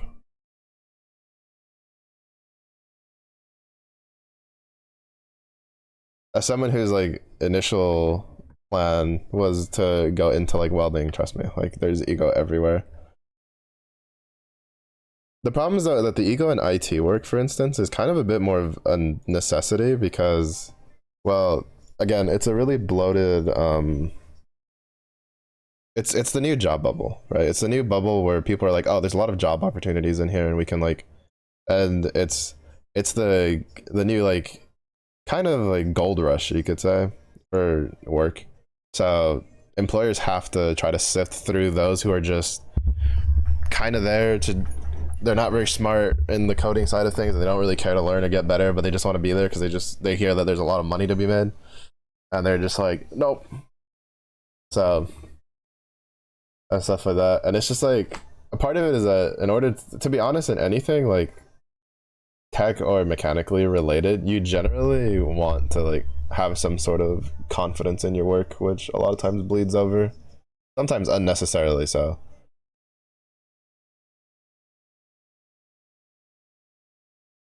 But that just comes with like the territory. Croissant, croissant. Melzy, hello. How is your day going?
Tired.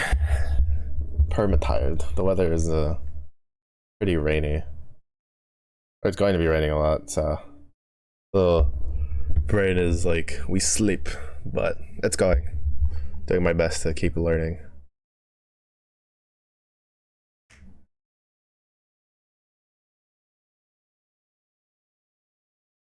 This makes the name. I'm kind of concerned that this is gonna brick itself, but we'll see when we run it. I might have to rename this.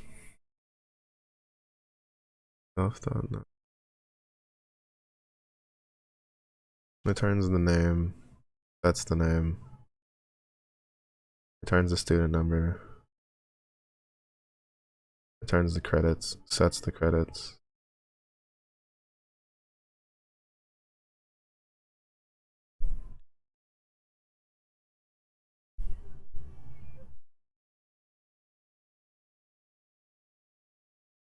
prints the notes, sets the notes, and then the summary prints name and the ID of the student, how many credits they have, and any notes in particular with it. Alright. You'll have to like rename the credits.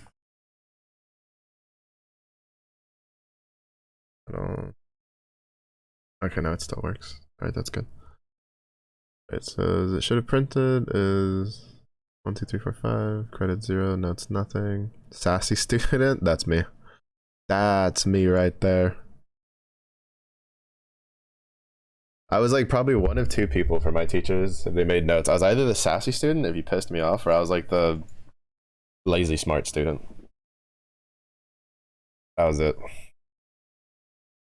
If you got on my bad side though, I was sassy as hell. Extra time absent academic year of 20 to, yeah, that's me right there too.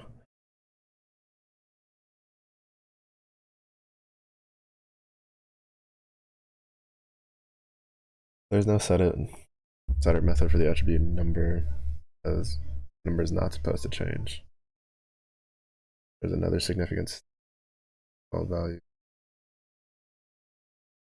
Following example, modeling yet another kind of.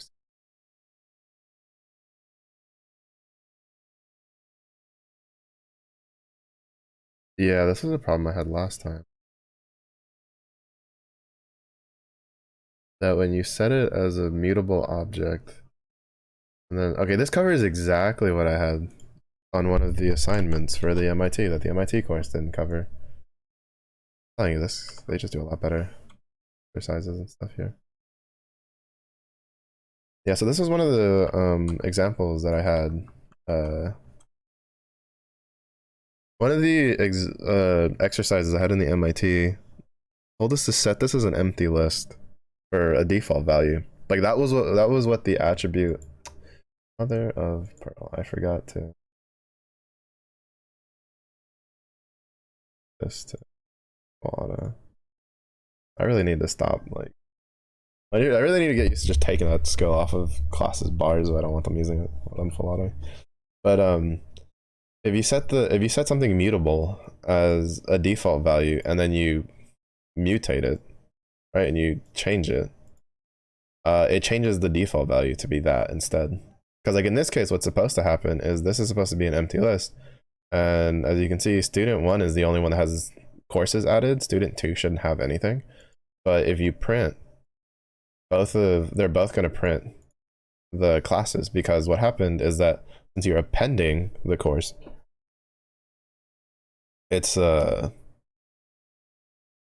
you're appending to the list, and the way this works, it's just it mutates this list here, because this is just different names, the same like variable value, and so when you mutate this, it mutates this one, which by and large mutates this, so that it changes the default value from an empty list up here to a list with these two. And so the fix were that, at least according to the internet, was you initialize this to none, and then in the constructor you just put if this is none makes empty list.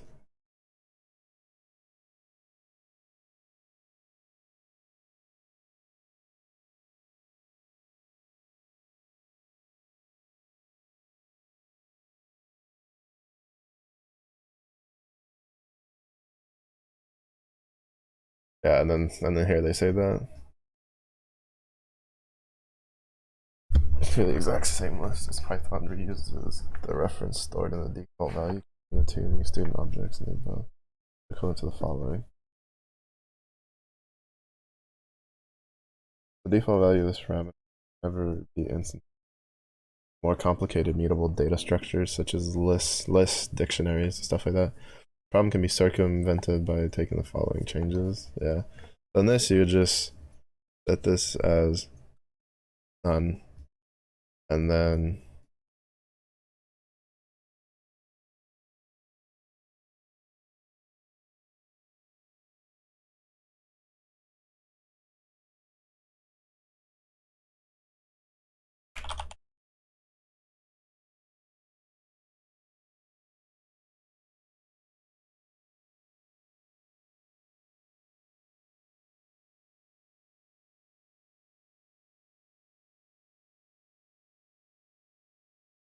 Yeah.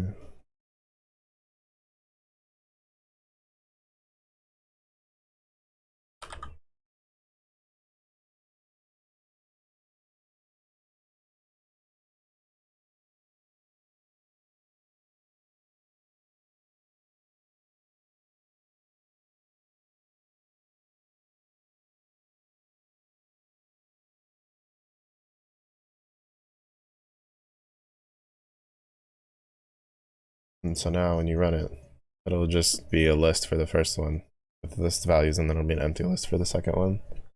And the MIT course didn't cover this at all, at least like in the lecture. And then at least in the lecture I used, which the lecture I used was 2 years old. So I don't know, maybe in like the one that was for 2024, they had like updated that because. Well, actually, I don't even know if they did because the exercises I was using was from the new curriculum from 2024 and not from 2022. And that one was the one that said to set that as like an empty list. And so, yeah. Even though the following exercise finishes part of the material, the techniques required to solve it were all covered already in this section. Specifically, you are not required to use the property decorator or default values. Very similar to the exercise's box of presents. Shortest person in the room. Important information regarding the exercise. There's an issue resulting from an update in Python which conflicts with the inbuilt library and the original file name for this exercise. If you experience any issues, we recommend re-downloading the exercise folder. Give Tam the. Oh, I might not be able to do this then. Because I don't. I think in order to have these like exercise files, I need to like be on the Discord or something. Code.py or code 1.5.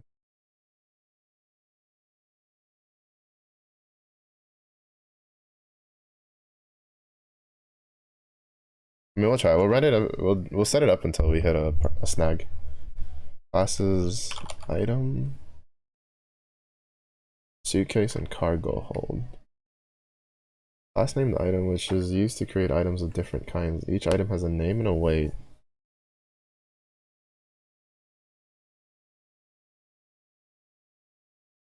Oh.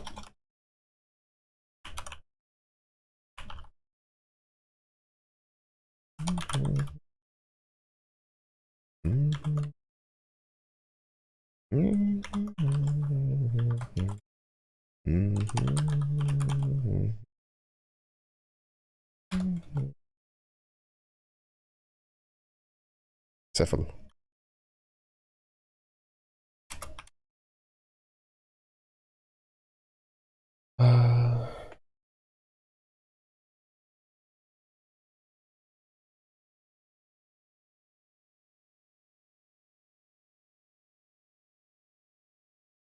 Let me give it string self controller return.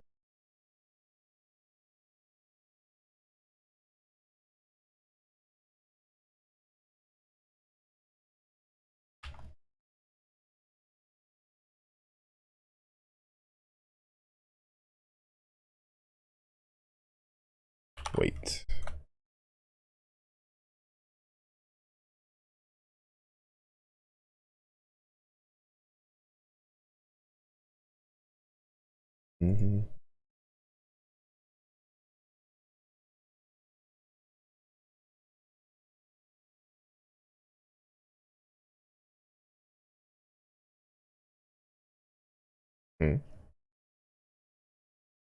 Oh, I didn't capitalize it.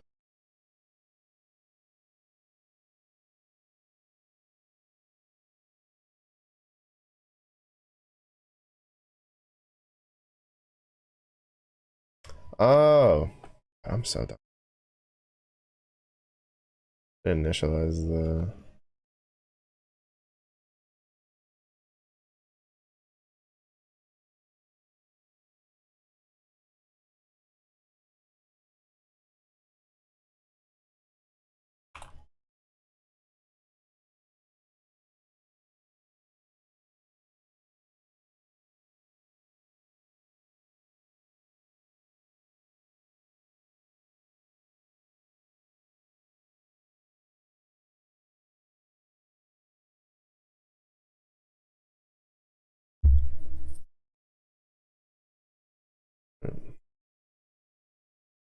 I'd rather practice the property.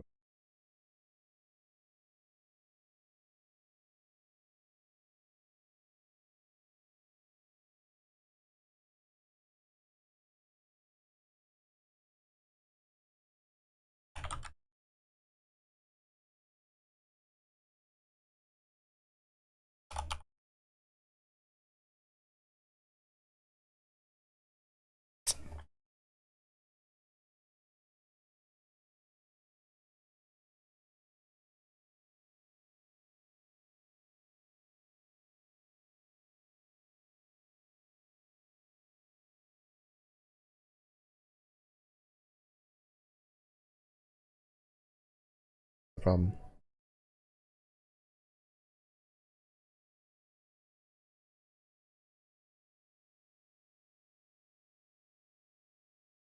Book. Goes item. ABC book. Oh.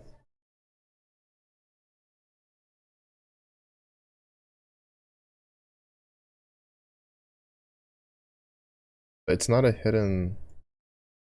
Wait, can you not? Oh, shit. Okay. I've now realized. So I guess getter setter methods require is only really for hidden things.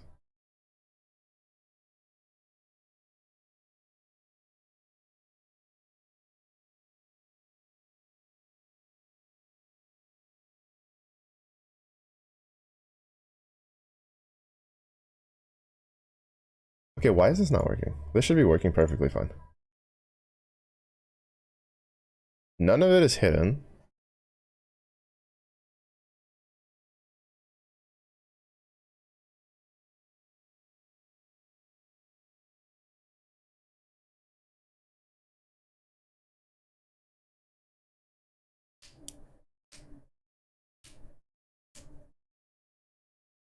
Am I losing my mind here?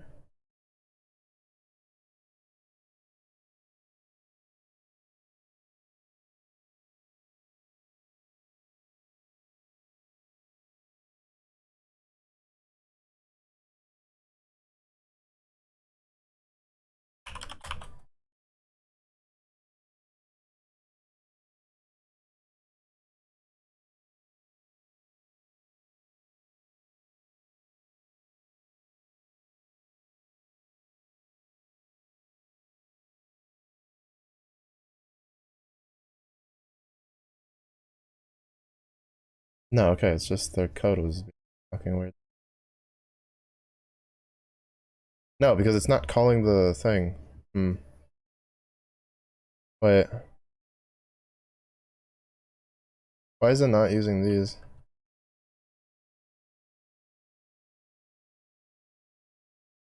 Because this is supposed to call this. Like if I change this to this.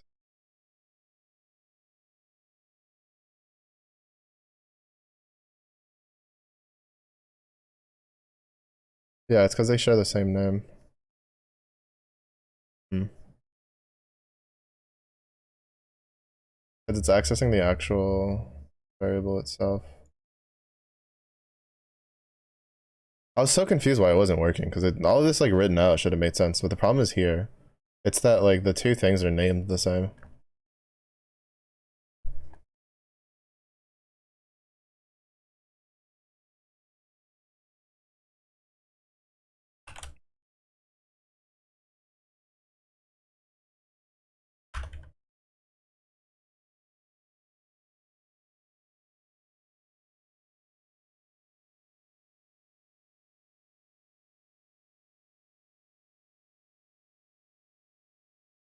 Because what's happening is that if I leave it as book.name and then I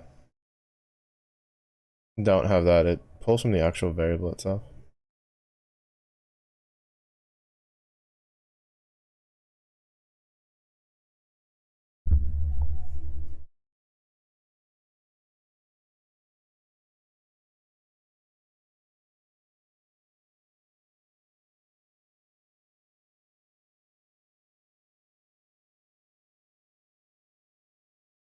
Oh, that's why.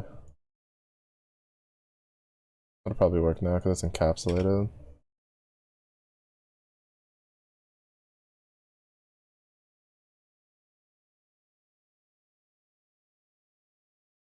I was thinking I should have encapsulated it. I don't know why I didn't.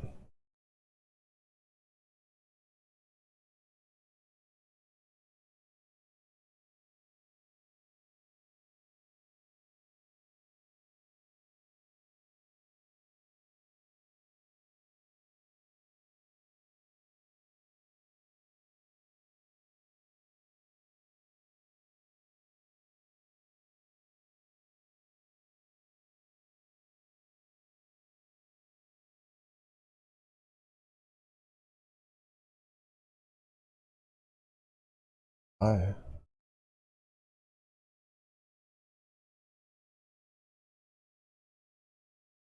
Oh, because I don't have it set up. I was like, wait, why is it not working? I'm just gonna use properties. Like way easier.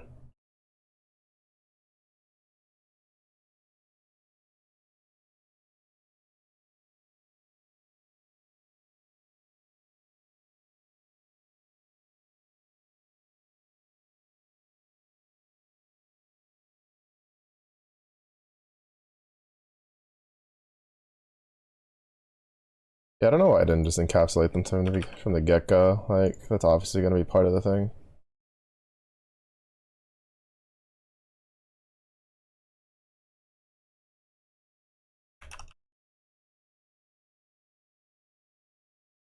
Well, okay. I know why I didn't encapsulate it, because something that kind of annoys me is they'll be like, all right, created a class named item, which is used to create items of different kinds. Each item has a name and a weight in kilograms. You can use the following code to test your class. Gives you a block of code. Your program should print this out. Shows you the example of what it should be printed out if it runs the initial block. Then after that, it tells you, oh, by the way, items should provide the method's weight and name, which return the value stored in those attributes. The name and weight should be encapsulated within the class. The following code should not work. Yeah, if you're gonna like encapsulating something, especially again, like semi new things being introduced to a student who's taking your course to learn things, learn how to put shit in the right order. Like they should have said at the very beginning, like, by the way, like each item has a name and a weight, which should be encapsulated, like something like that, like from the get-go. Like I hate when, like, and this is something that's not even just with coding, when I was doing like mechanical engineering, that was such a pain in the ass because so many things were just written like that, and I was just like, there's no fucking way this is efficient. Like there's just no way this is efficient. Like I would be up a wall if like I was just dealing with someone, because if I was writing something myself on like how to like do something built out, I would definitely not be doing it like that.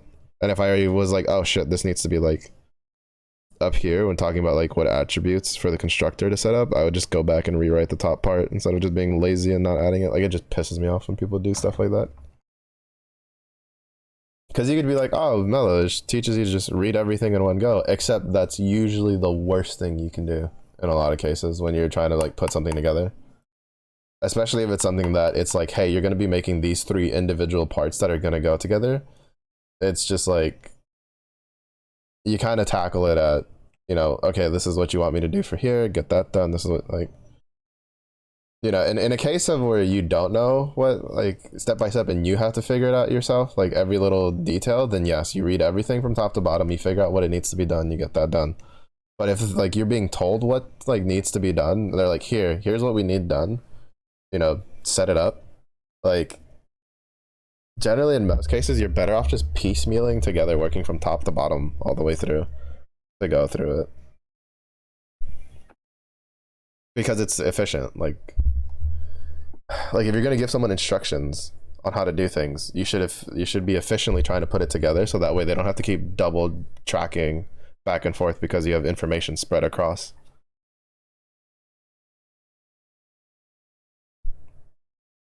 Because that's part of my job also as data entry, was writing out like writing things out of like what you had to do if you wanted like forms and stuff like that to all the instructors and for the for the students and stuff. And it was just the people were just always like, wow, is so easy to follow. And it's like, yeah, because I have half a brain cell that puts it in a thing that I don't have to. Number two is the actual number two after number one. You don't have to be reading, and then all of a sudden you realize number four is what you should have been doing after step one. Like, so dumb. Pisses me. That's just one of my pet peeves, like in general. That's not like something specific to this.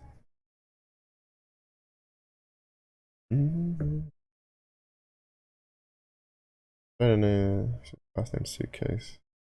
And the thing that annoys me is they do this. There are exercises where it's written exactly like that. They tell you from the get go, hey, encapsulate this. Like this needs to be encapsulated, blah blah blah blah blah, from there, from there, from there. Or like it won't say encapsulated, but it'd be like the attributes will be private. The attributes will be public. Like that tells me, okay, I need to encapsulate this into whatever, and then encapsulate this other thing. I mean, it's not the first time I've had to do IT stuff as a side hustle, and I still cuss people out for stuff like that. A lot of it just comes down to like internally, like is not having someone who gets annoyed or has like sets up like actual examples. Like that has nothing to do with IT. Like that's office work in general, just efficiency. It comes down to people just are dumb. But as soon as you get like someone who sets an example for it, it tends to uptick the efficiency of the office. I've seen too many proofs of it in real life. My father did that like in the military. I did that when I was working because a lot of things that I did as natural habit, most of my coworkers took up because they realized it made things more efficient. Like that's less of an IT thing and more of just a people are dumb when it comes to efficiency.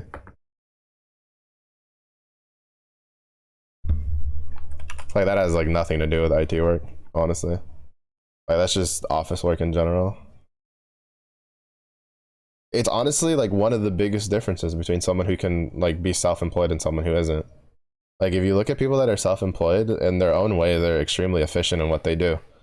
Because if you're working by yourself, you have to be efficient. You can't afford to be inefficient because you're not gonna have anybody to pick up your slack. Oh shit, I broke that. Oops. I broke the locking mechanism on my right armrest, so now it like swivels back and forth for free. It's not supposed to do that. Oopsies. That's what happens when you. It still works just fine, but like that. But yeah, that's not even an IT thing. Because I mean I have an associates in IT. All of my instructors were people from the industry that they worked in IT. All of my habits for efficiency come from my instructors who were really good instructors who all had like decades worth of experience. Like it has nothing to do with the actual job field itself. It's just there's going to be places that they suck at that. Because a lot of people just don't think about how to deal with things efficiently. It's why like there's a saying, especially in like the tech world, where it's like if you want to figure out how to do something efficiency, put a productive lazy person in charge of that program and they will figure out how to do it efficiently. Because as someone who is lazy, I concur. I hate having to do more work than I need to. But if I can get it done in like, you know, even a quarter less of the time, I'm going to figure that out and get it done in a quarter less of the time. And if I can't, sometimes I'll make up a way to get it done in a quarter. Like, yeah, it's just how it goes. But yeah, that's just in general. I've seen that happen in too many avenues of life. That's like a pet peeve of mine from just in general.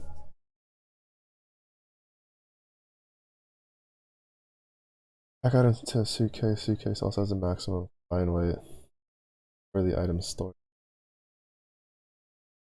Class should contain the following structure with maximum. A method name. Method has no return.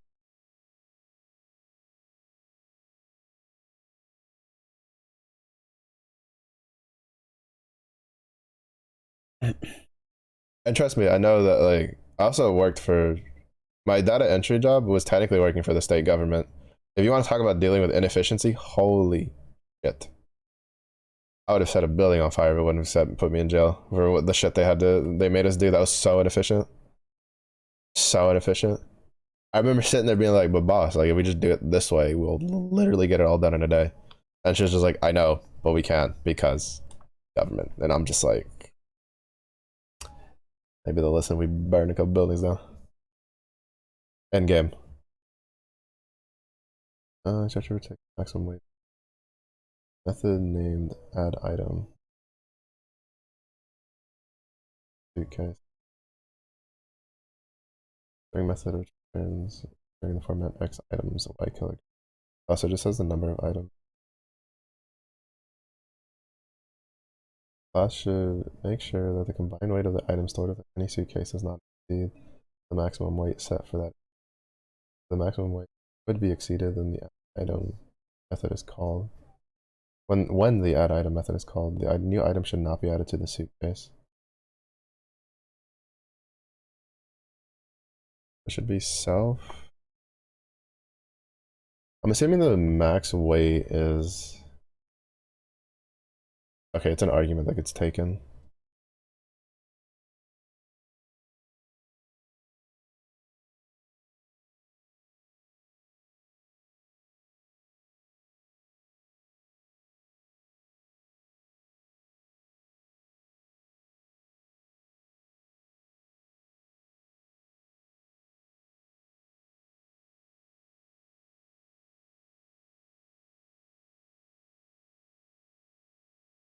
Okay, so it takes max weight as an argument, and so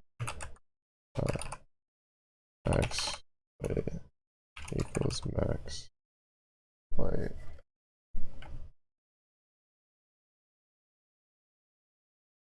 Should have item. I need the current weight too.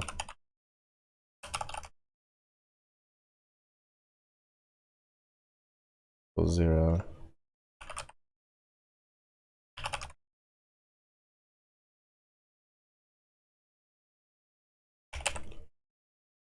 But honestly, like, I wouldn't have such a big gripe on it for this if it wasn't for the fact that they've done it. Like, they've plenty of exercises leading up to this one had it where it gave you like, hey, these things should be private, these things won't be private, like stuff like that.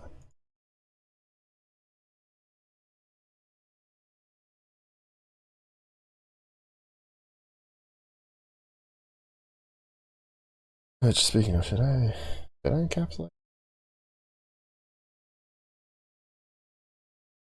Yeah, I decided if I want to encapsulate it or not. Oh no, brother, give me a dagger. What is this?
Encapsulate.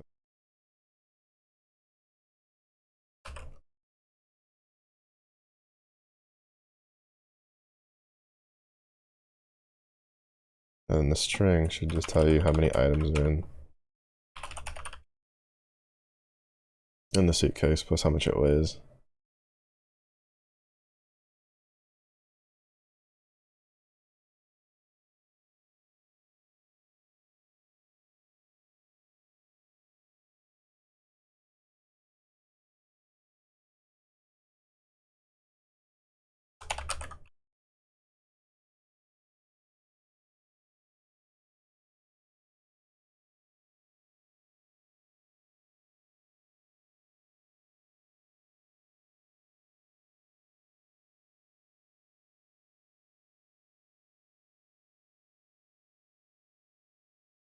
I'm gonna lie.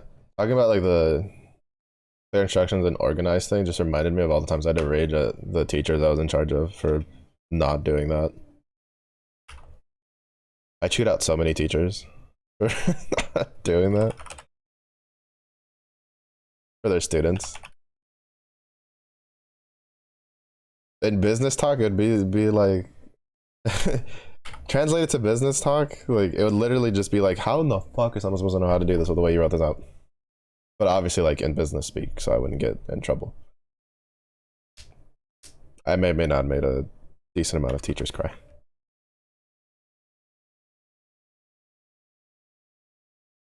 Every time my boss would tell me that there was another complaint that couldn't do anything because all my verbiage in the email and on phone calls was like correct, and the points being brought up across were very correct, gave me life. Just thinking about it now just makes ah.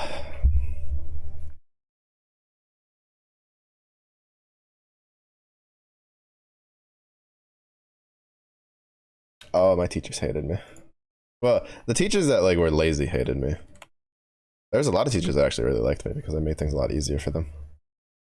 Uh, why is this one?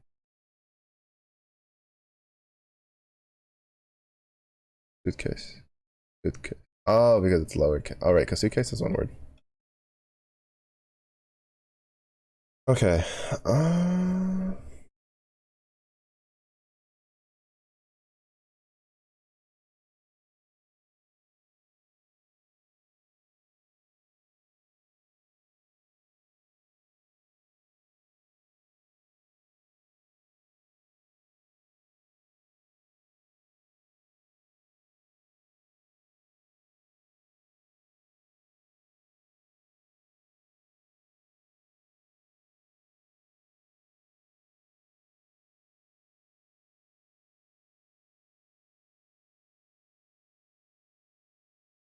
I would say something's gonna break in here.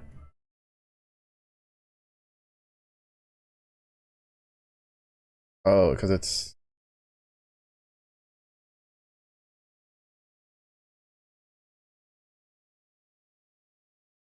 I forgot to update all of this.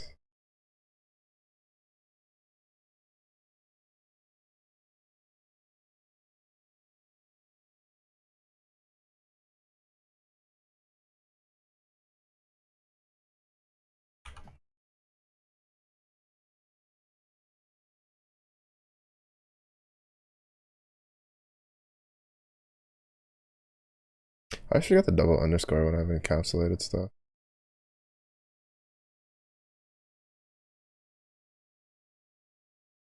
Oh wait, no, never mind. This didn't need the self.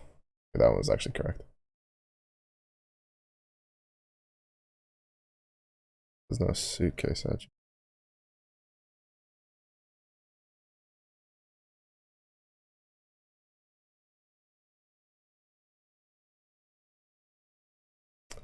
Oh, do I need to cast it as I do, don't I?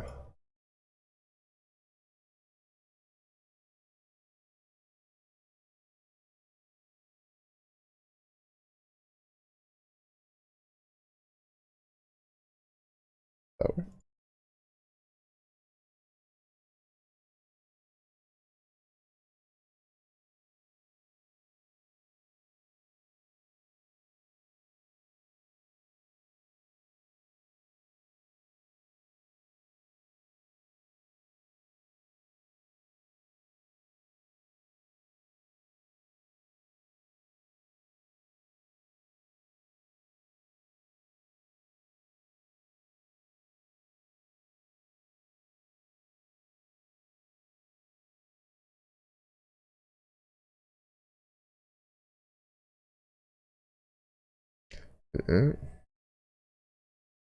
Item objects is not attribute suitcase. Wait. I shouldn't, because I'm calling in for an item object. Oh, but I hit it, so therefore it's not gonna show it. Hmm.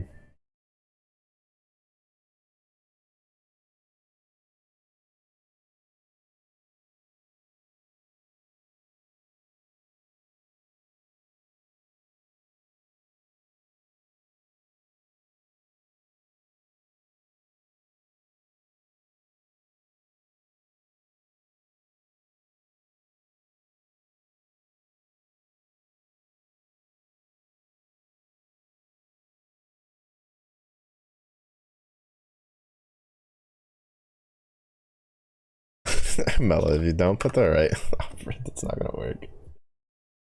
Okay, I got a little confusing because I got a little underscore happy.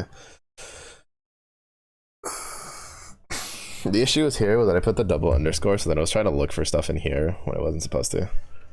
Because I forgot that I had this set as a getter.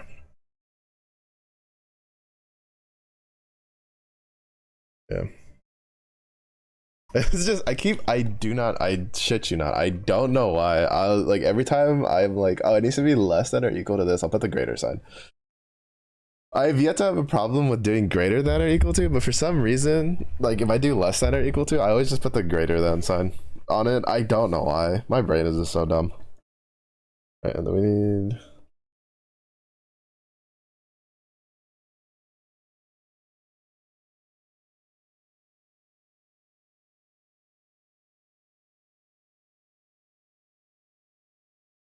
this would be 3 classes. Oh, cargo hold. Yeah. Then we need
calling methods to suitcase. Last definition.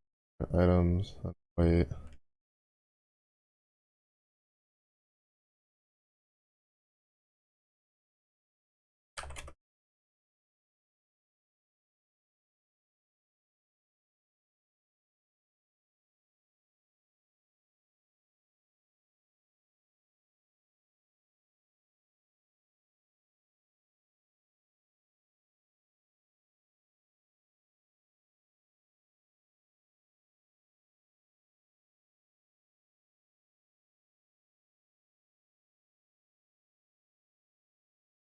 I could probably make the weight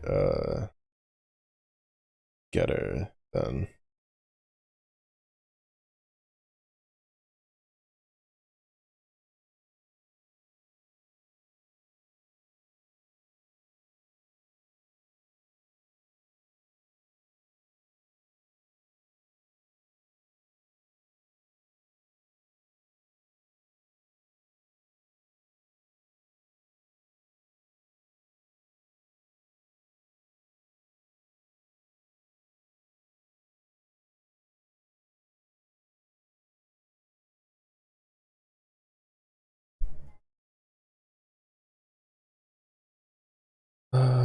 Let's see.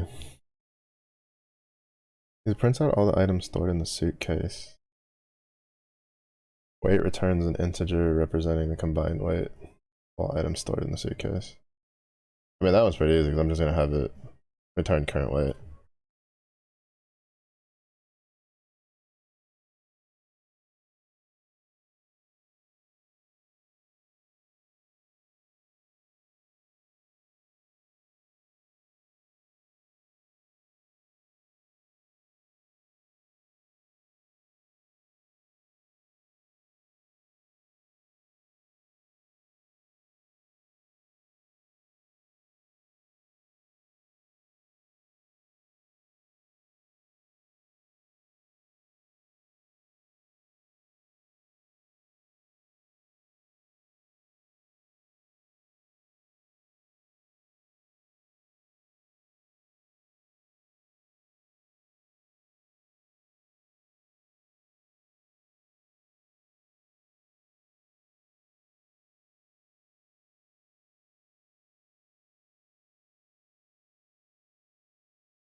Oh.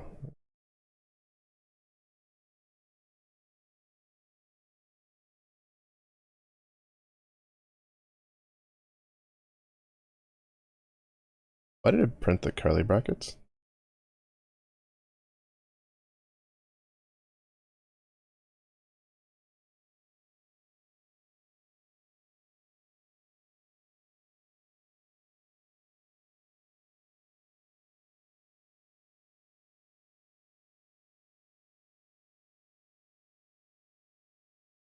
Why is it printing the curly brackets? It's not supposed to print those.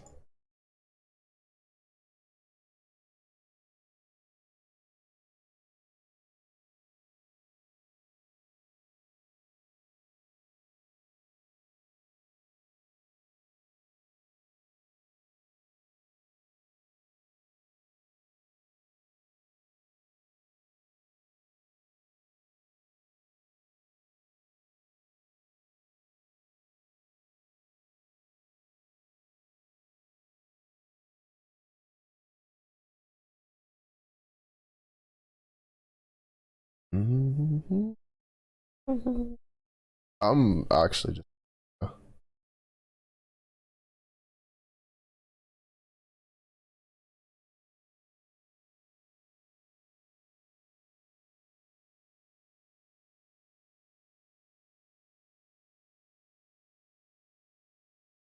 Yeah, it's printing the.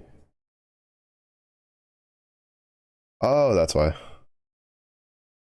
I was so confused why it was printing the curly brackets. Okay. I was like, why is it's because I thought I'd have to do the print statement up here, and then I saw that it was in here. It was right now. I was so confused. Did it to myself. I was gonna make this an F string up here, but that's fine.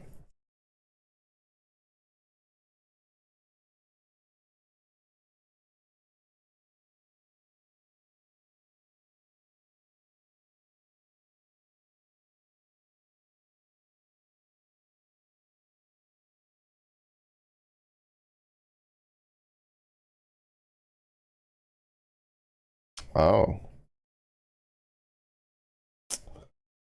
Why would you that's so fucking annoying. They want to get rid of this. Bro, that's so dumb. Why would you not want this attribute stat?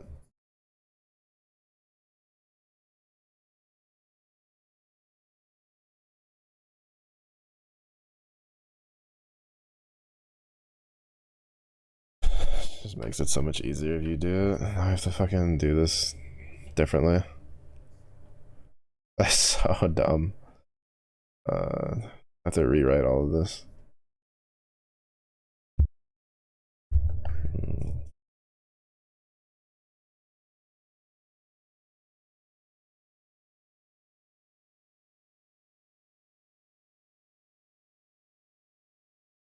Because like now you have to do something like this over here.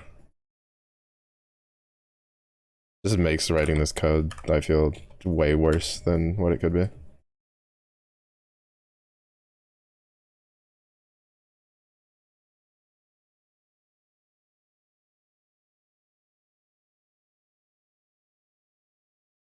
Like I feel like this is just making it unnecessarily obtuse.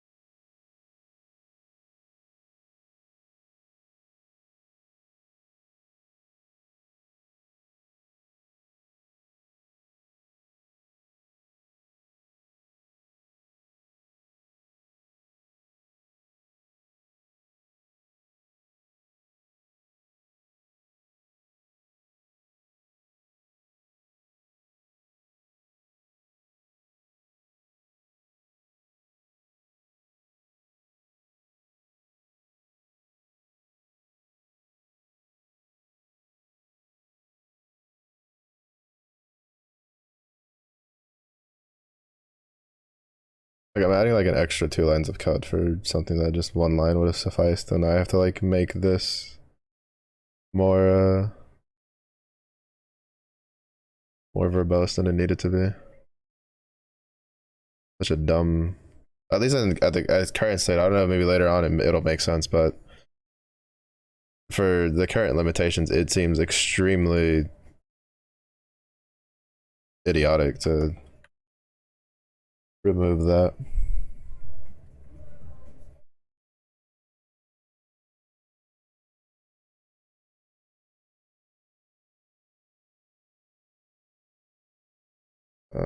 This should be fine. This is fine. This is one that's.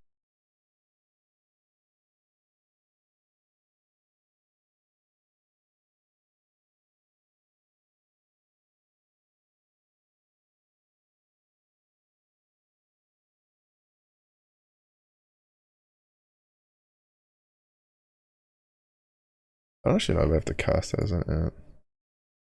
Yeah, okay, I do.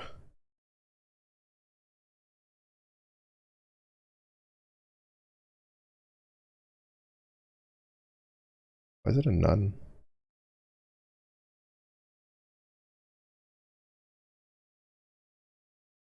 Hmm.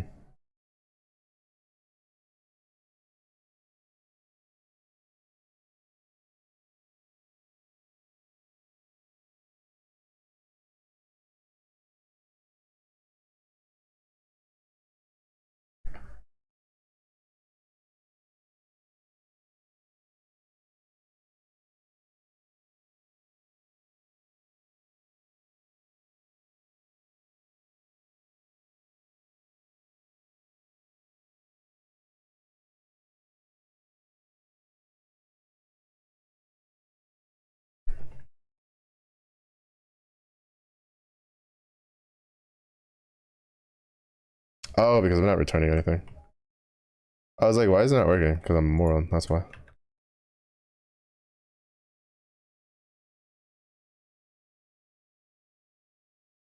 I don't put a return statement on it, it's never going to return the thing. Yeah, so for them wanting this to only have these two lines for attributes instead of having the third line I had to add one. We'll say two here because I think I'd replace one line with two, and then 4, 5, 6. I'd add 6 extra lines. Like I basically had to double the lines. Like if we're gonna be nice, right? Because one line here, one line here, one line here is 3.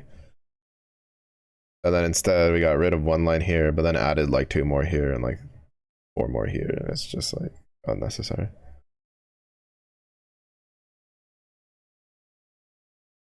Alright, this one might be a gross over, but like this being reduced to like being increased to this is just, it feels like unnecessary.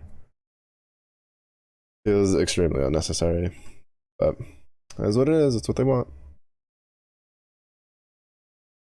Heaviest item should return the item which is heaviest. If there are 2 or more items of the same heaviest weight, the method may return any one of these. To return a reference to an object. If the suitcase is empty, should return none.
The heaviest.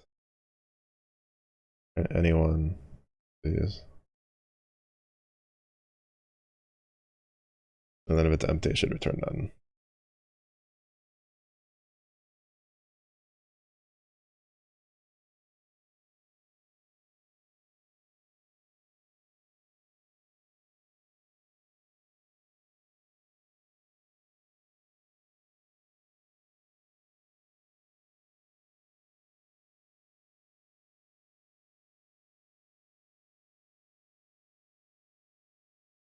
I don't know why sometimes like I just forget to put none or return statements on stuff.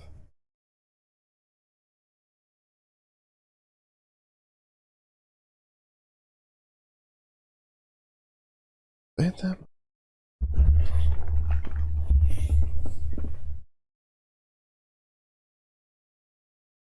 Oh, it's supposed to return that plus the weight.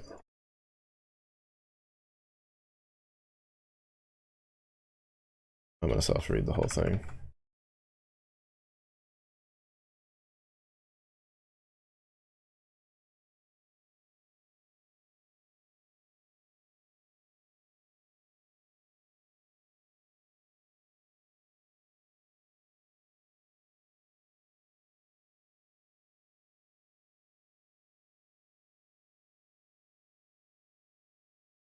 And item class named cargo hold.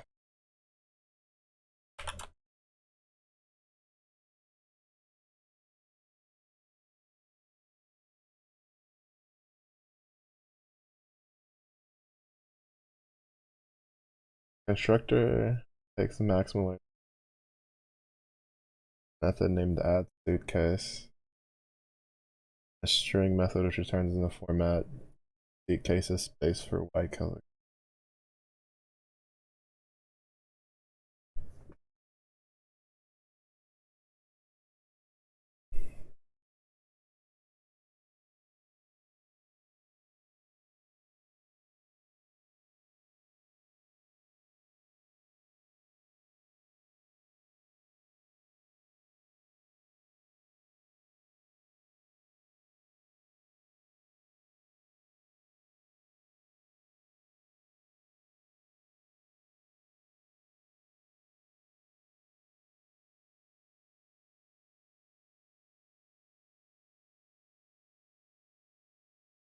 Method named add suitcase which adds a suitcase given as an argument to the cargo hold.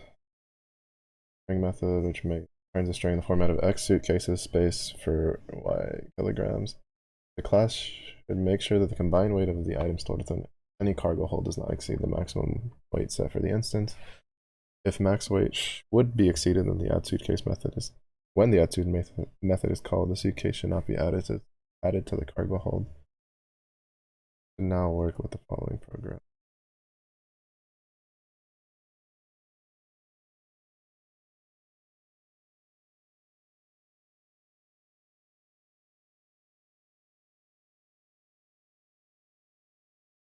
I still really don't understand why they want this to just be 2 attributes. I haven't seen a reason for this being 2 attributes versus having like the current weight just attached to the like in the constructor class.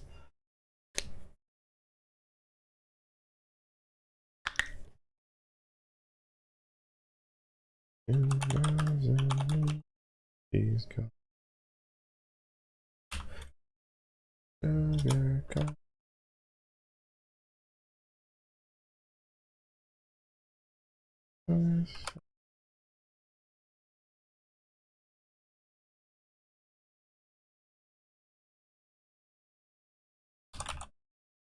Mm.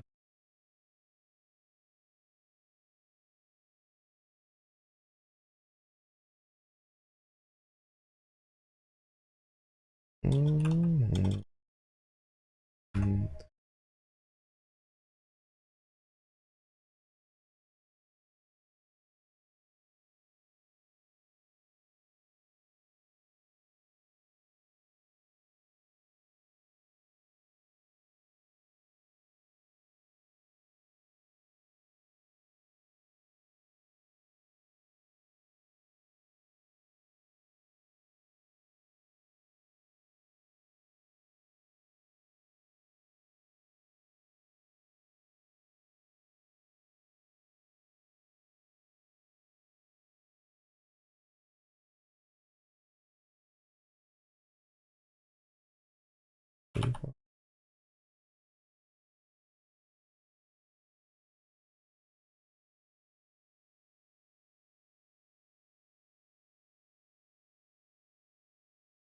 Oh, we got.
Wow, that's undo the weight on it.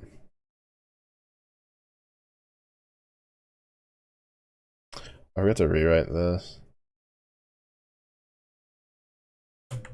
Yeah, never mind. It makes it even worse than I initially thought. Jesus Christ, I don't know why you would do this.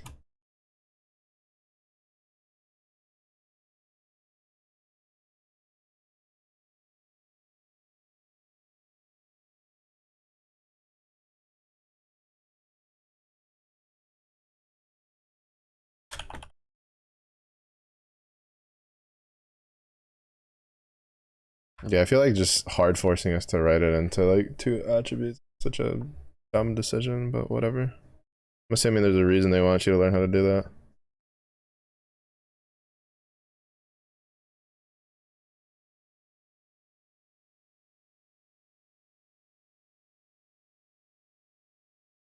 Should I just make?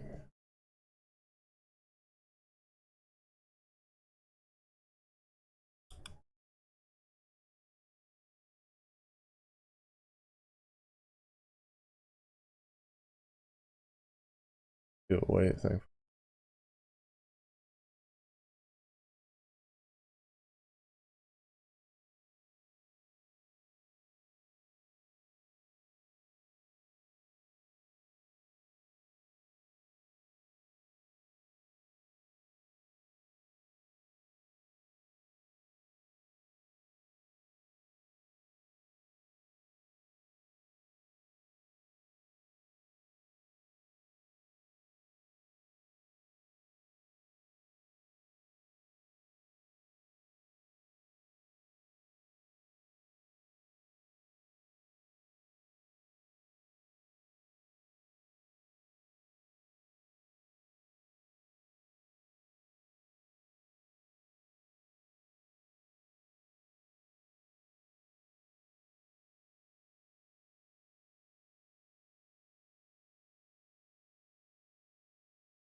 Okay, I kind of understand why they made you pull it back to two.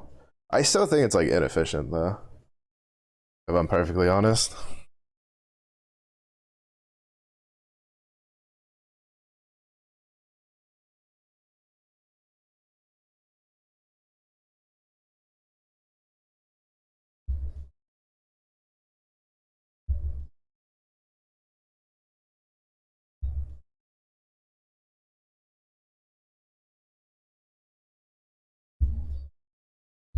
But the reason I understand it is because of the fact that yeah. So like for instance in here, no, this is no, you don't affect this. This is different. But it's just like I understand. I kind of get why they did this. Because like if you make this, you can technically argue that it's inefficient to have it here and here, but you can do it with less code though. Because since I'm already gonna have to loop through since I already have like an add items thing, right? It's just like just setting a current weight to 0, like up here or whatever, right? Because that's the other thing. Now it's like you can't like this. I don't know. I'll stop thinking about it again. That's a bad habit I have. It's like this is just an exercise assignment. It doesn't matter. I don't need to min max every little thing. But if I was writing the code, it would definitely be different because I just think this is like I think it's just like more lines than you need. Like even though it might seem a little redundant to have like a current weight and then like a weight getter, like it lets you set like if you have a suitcase that already has items and you're like, all right, I want to put more things in there. Well, you can't set that as like a default value or anything and stuff like that because you can always just like put current weight and then give that a a getter setter, which you have the weight getter and then you can do like a setter if you want, and then it'll still like you can move off the rest of it. I don't know. It's just it is what it is.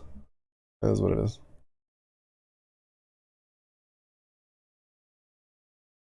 Ah,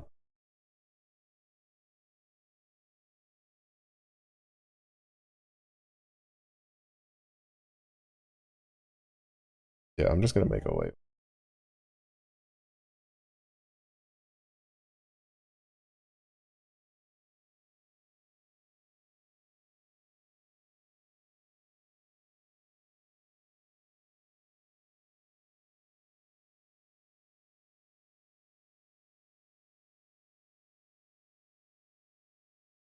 Mm-hmm.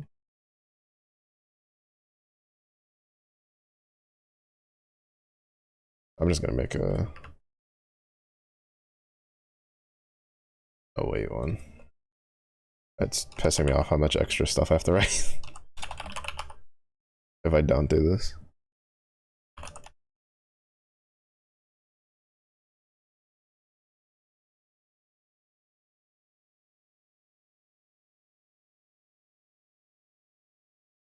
Maiden, hello, welcome in. How's your day going? Mm.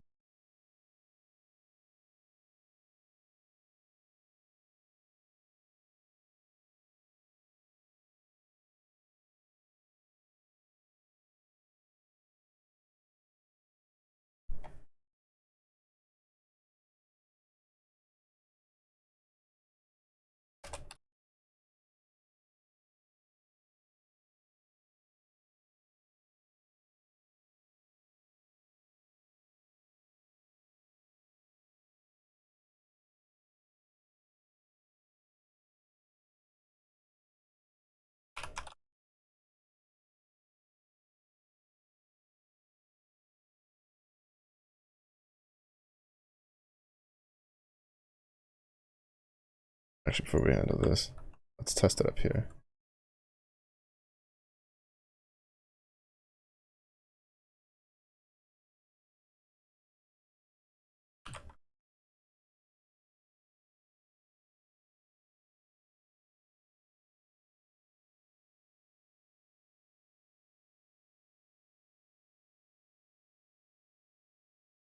So I don't know why you would have a brick in a suitcase, but I also don't know why you wouldn't have a brick in a suitcase. You never know, you might need a brick. Yeah. Yeah. That works perfectly fine. I guess maybe that would be an example. Maybe it is a bit more efficient to do it that way. It's just that like in the other way you can do it as like you're putting items in.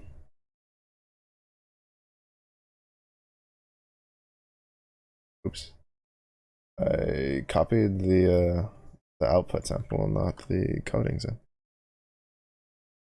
Prepping for a test, but other than that, you're okay. Oh, big test. Hopefully the studying is going well. All right, here we go.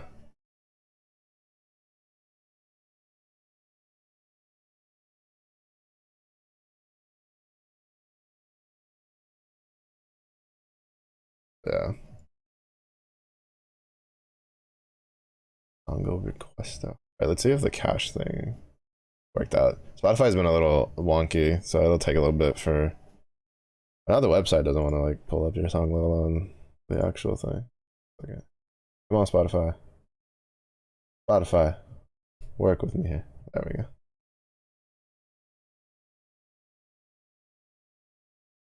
It's like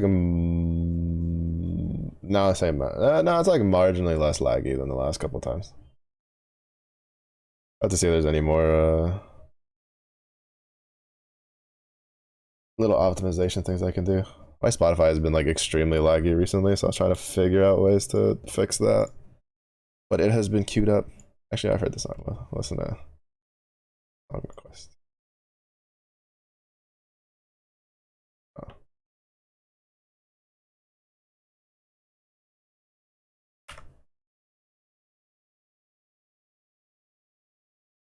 Off to a strong start.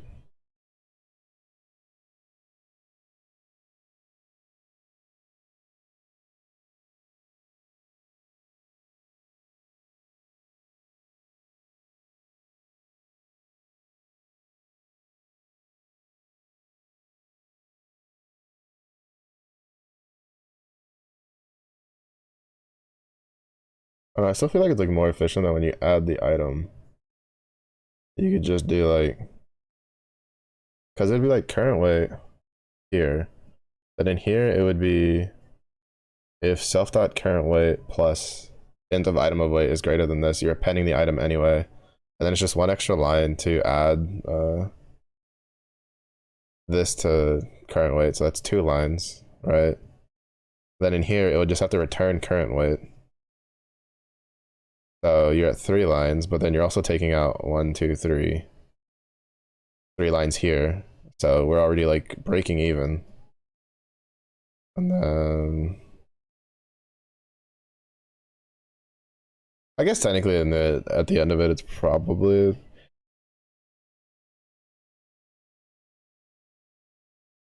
alright, so line wise it's like it's probably pretty equal.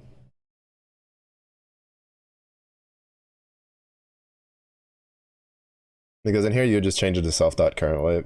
Or even the self dot weight period. It would still pull the info.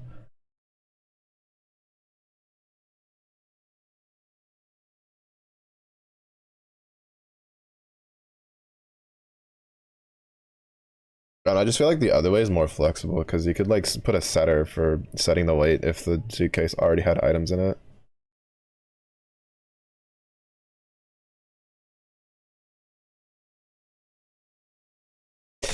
I need to stop overthinking about it. I want to make things more efficient, and that's not good. I need to get through the course.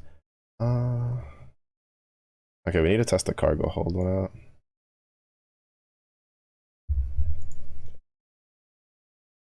Oh, right, we weren't done yet. All right, so leftover has to be equals max. Wait.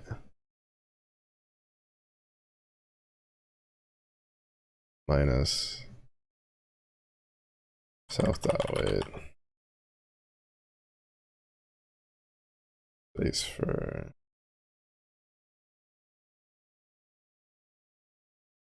left over.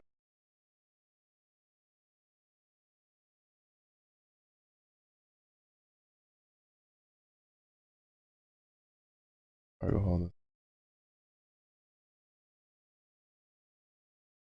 Okay, let's see.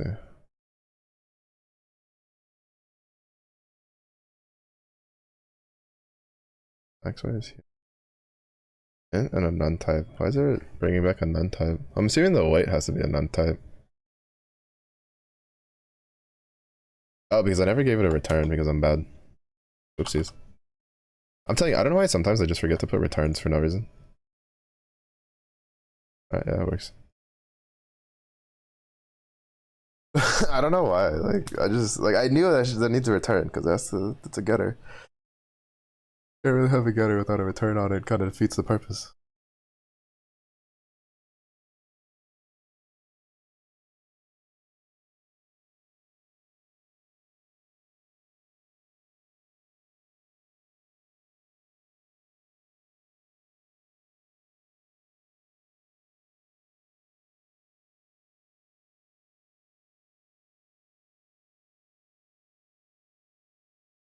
Oh, it needs to print. Oh, that's actually kind of interesting.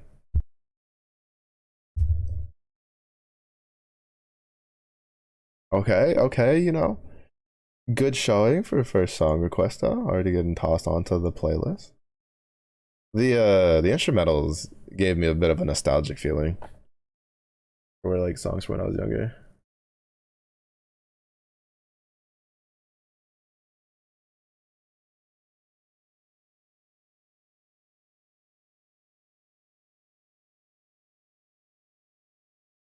Mm-hmm,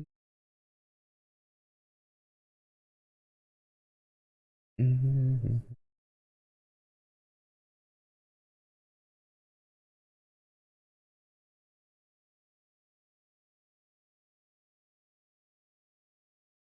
Do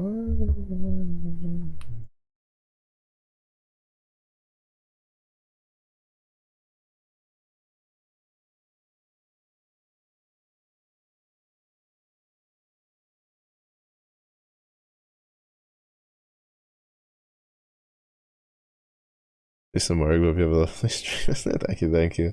Hope the work goes smoothly. Hope you have a good rest of the day. Good luck on the studying. Mm-hmm, mm-hmm. Oh, mm-hmm.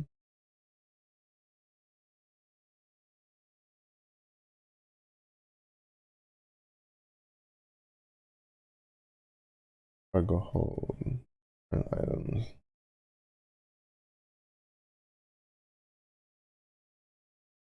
Larger.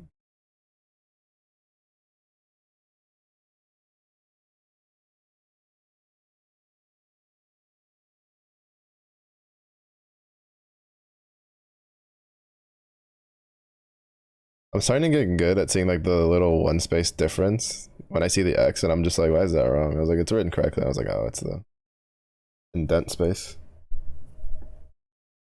Ruthlessness is mercy.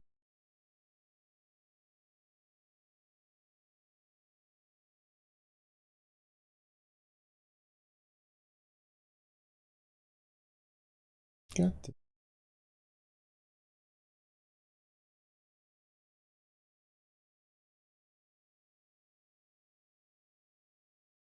Another.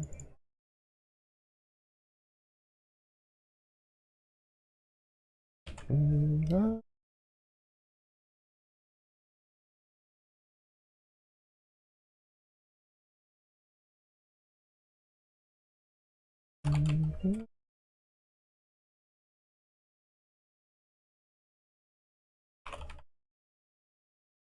Mm.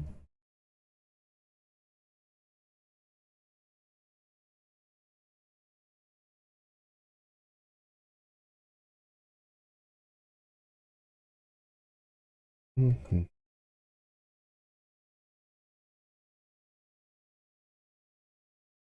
What if? Okay. Oh, right, because it's not self dot items. It's no, yeah. Oh no, it's for items and self dot.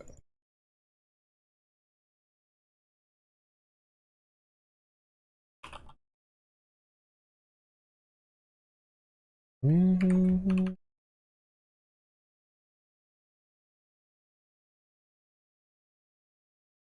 Mm-hmm. Mm-hmm.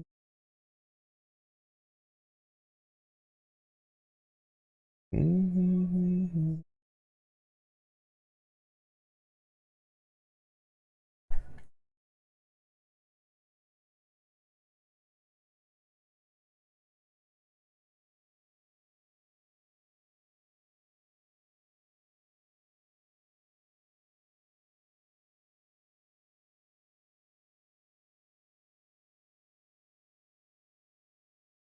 Oh, that's what it wants to do. I thought it would be like just pull from the info and okay, never mind.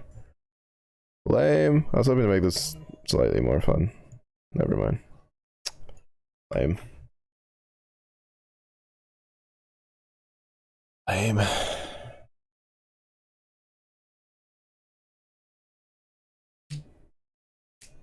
Well,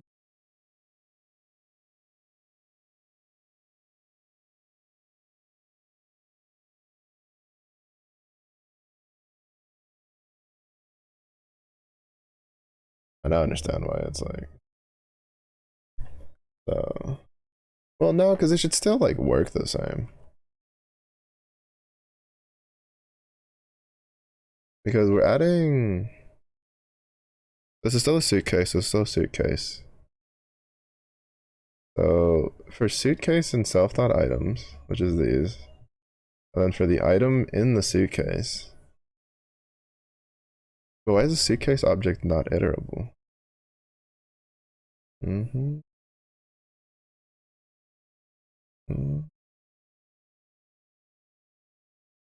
Because it should be a list of a list, no?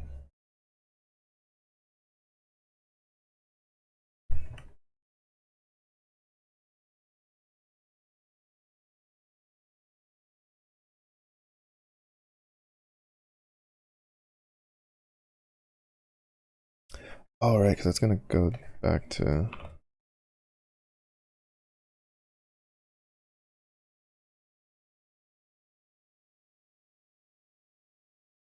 Mm-hmm.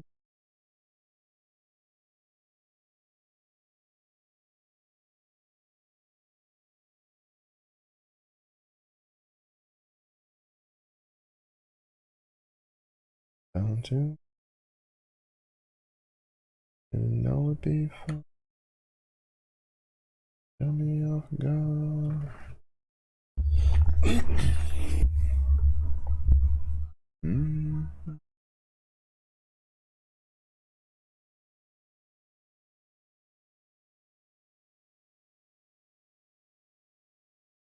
Hmm. I guess I need to make like a list items one. Let's see if that.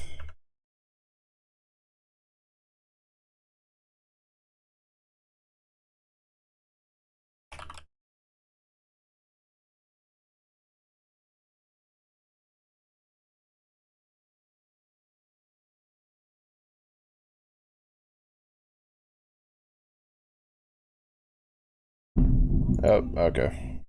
I figured that was lightning. I saw a flash and I was like, is that a car or was that lightning? And I saw a car passing by, so I was like, oh, I guess it was a car.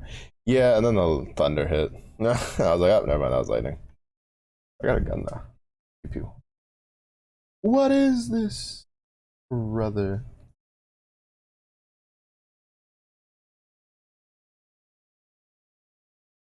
Gotta get in.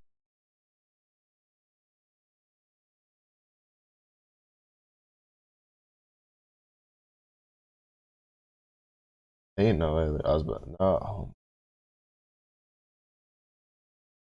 What is this? What is this timeline I'm in?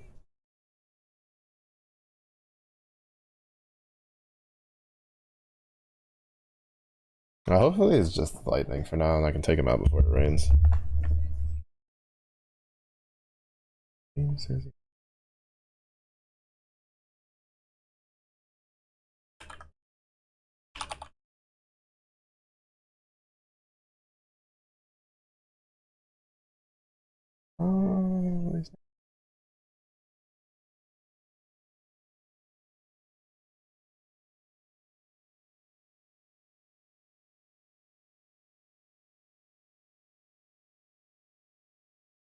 mm-hmm.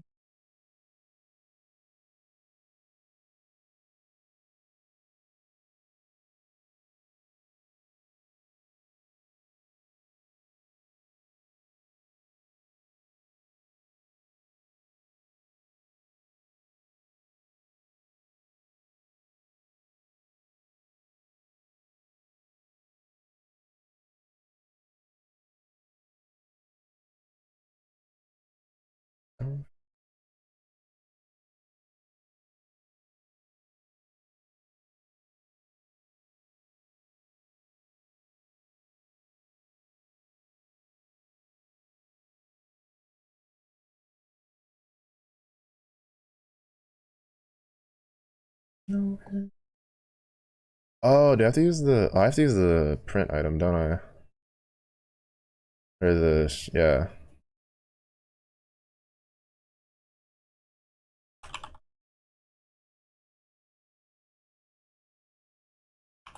That's what it is. At least I'm hoping that's what it is. Okay, now. Why is the suitcase object not iterable? Because it worked when I was printing the suitcase. But it's not working when I'm telling it to print the item from the suitcase, which should still be a list. Like, it should still be a list of items.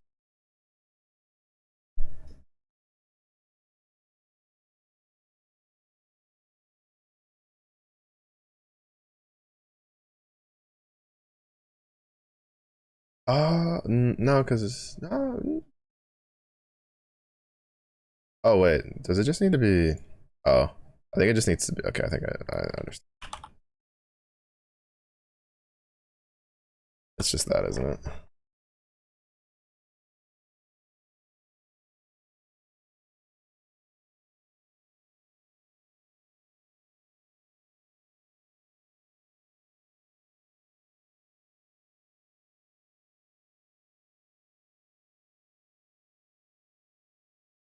Is there?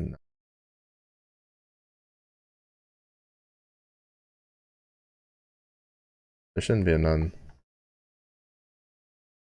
All right, I'm glad we at least figured that out. Now we need to figure out why it's printing a none statement when it shouldn't be.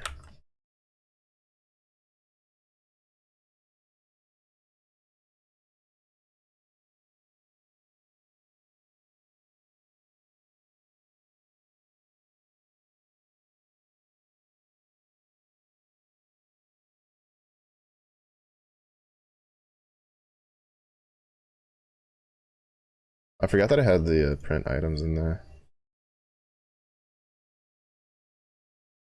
All right, I forgot we don't need this.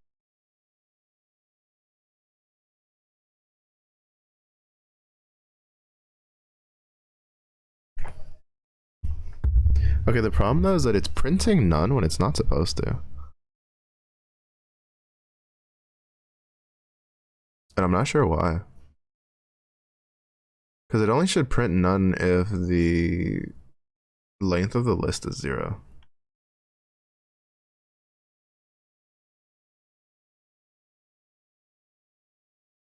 Where's it getting none from?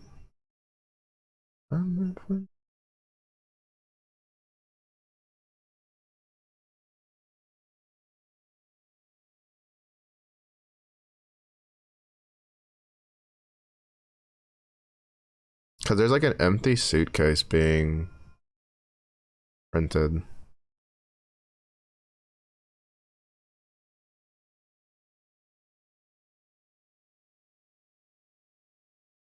But like the only thing that should return none is this.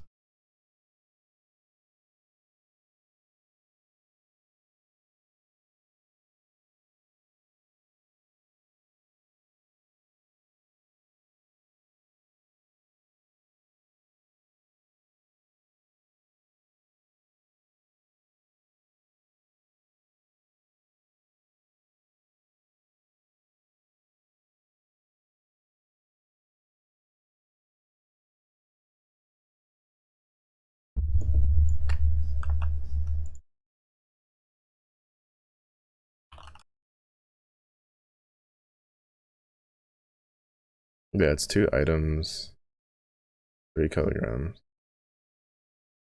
And then Peter's is 1 items, 4 kilograms. But for some reason it's printing none.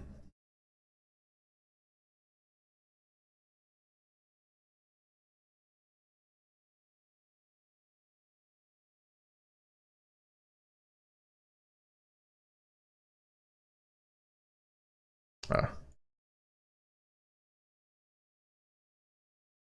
Yeah, 2 items, 3 kilograms, this, but then it prints a none statement for some weird reason, and I don't know why.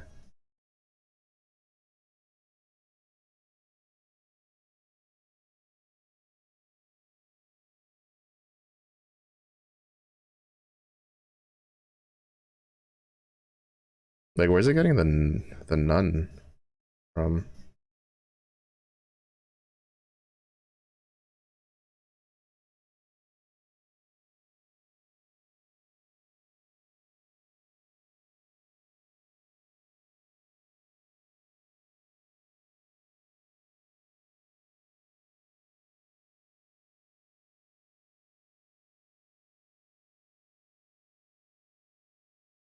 Yeah, it's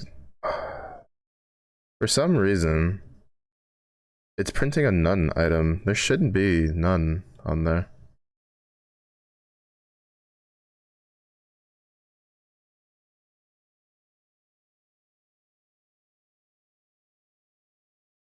Hmm.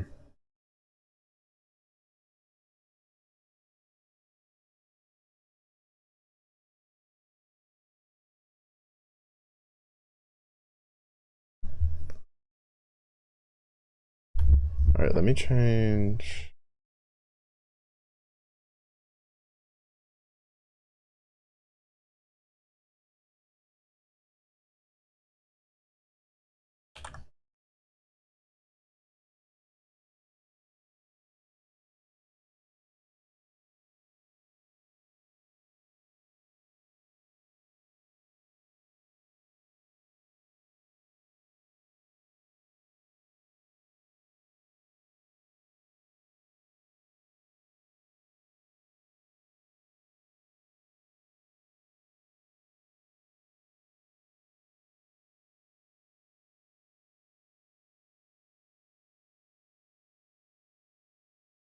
No, now it's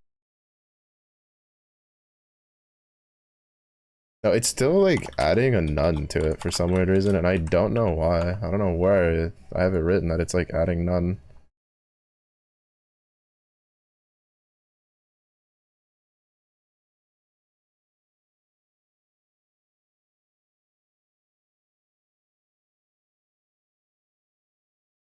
Because it just be for item and self.items print item. So this isn't the problem over here.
I don't need the print. That's why. God, I swear I'm dumb sometimes. The whole thing was literally designed so that you wouldn't have to print it. I'm just stupid. I'm like, why is it printing none? And I'm running in circles. Yeah. I'm running in circles because what it's doing is that it's executing the thing and then it's printing the return of that, which it returns nothing. So then it was printing a none on top of that. So just because I wrapped the thing that's supposed to print things in print, so therefore. tired. I definitely would have I would have figured that out like just fine if I wasn't like so half brain dead right now. Mm-hmm. This is a fun little project. I still kind of don't really agree with not initializing like a current weight up here, but that's just mostly in the scheme of wanting to. I think the advanced course is like predominantly just teaching about classes, which I mean I'm not complaining because it's teaching me things that they didn't teach us in the MIT side of things.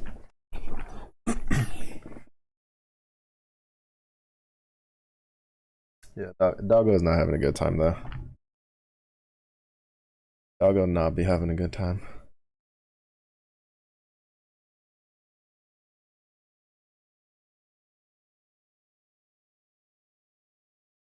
But yeah, it was a fun little thing. I don't know. One thing, like, kind of had to keep telling myself because one thing I've been that's definitely slowed me down a bit on getting through the exercises is I try to like make the code in a way that I'm more content with it, which isn't necessarily a bad thing. But since my goal is to get through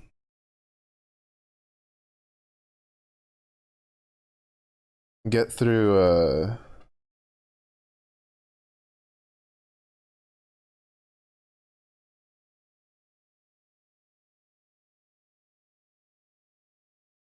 sorry, I'm giving him scratches so that way he's a little bit more calm.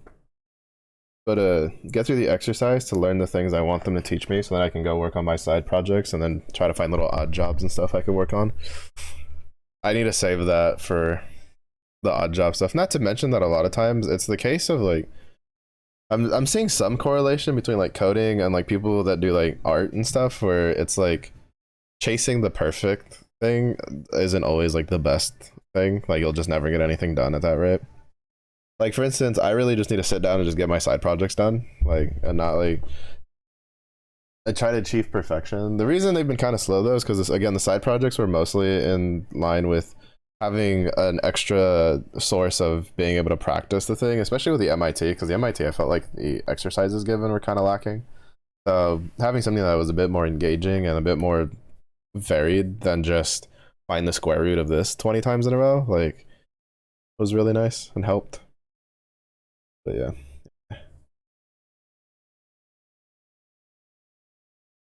Cross issue and realize you need special traits. Not all. Okay, yeah, this is subclasses. We have to always repeat ourselves as possible. How can we for different implementations of intrinsically simple?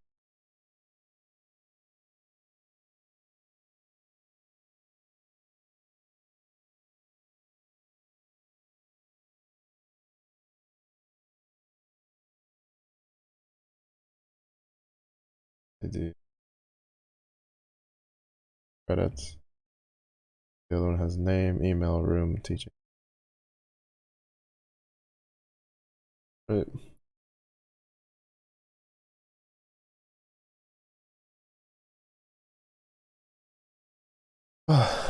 Final break time. Kind of lined up pretty nicely though. I definitely like took a bit of time like spinning my wheels in place, but they lined up with the break times at least. Oh, I hate how this has always been a thing like since forever, like since I was like extremely young.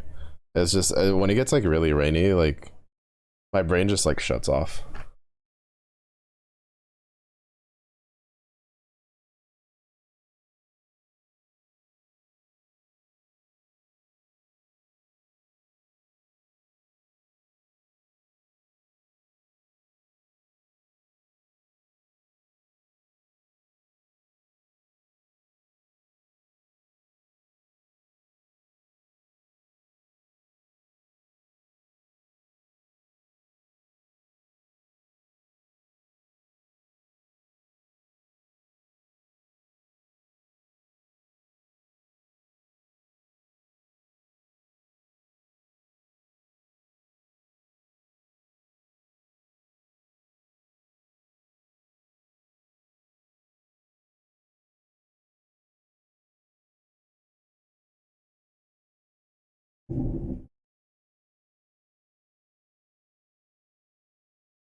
Yeah, he's not having a great time. Now he's starting to. Now he's hitting the wine protocols.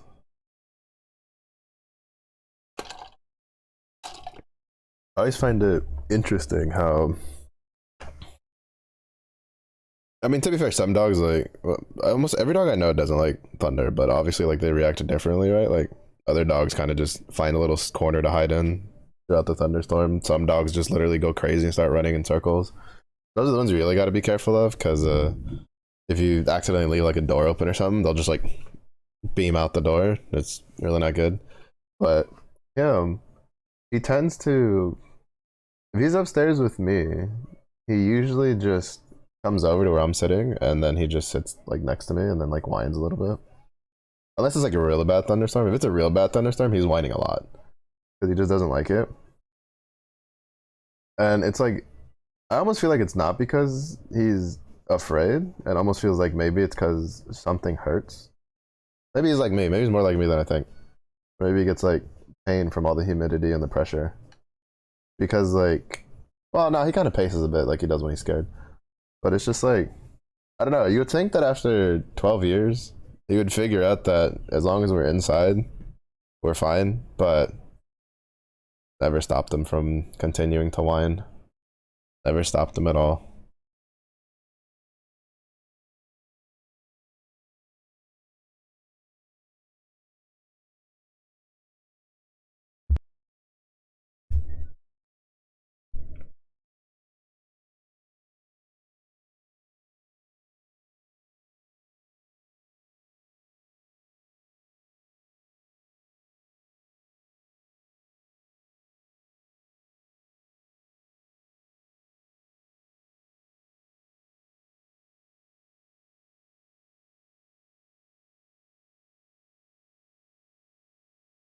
Gracias por el agua.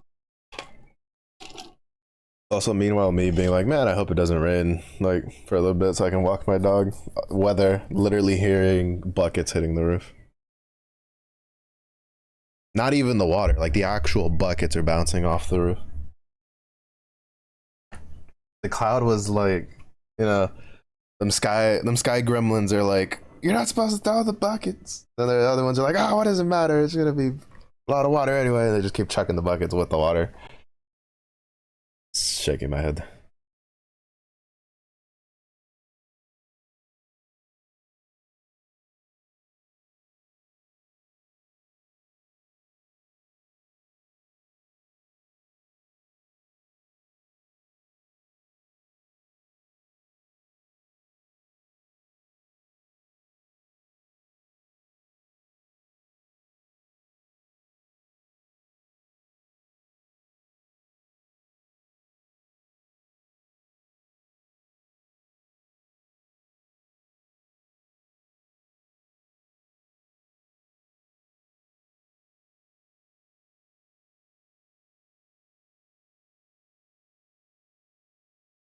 It's buckets, not cats and dogs. I mean, you know, for the safety, right? It's better that it's not cats and dogs, even though cats will, they'll land on their feet and they'll be happy as can be. A dog, you'll get like a dog's butt to the face, but then you get a free dog. But a bucket, man, you get a bucket. Whoosh, it's terminal velocity on the way down. You're gonna be up there throwing buckets with the sky gremlins next.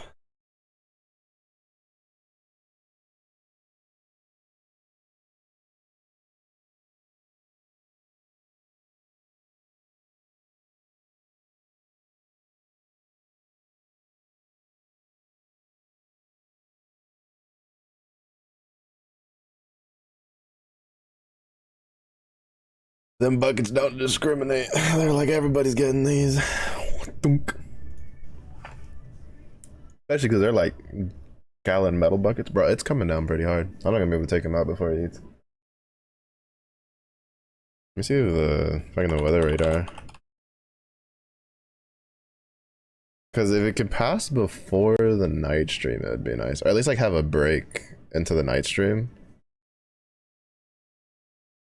If I can take him out before the stream starts.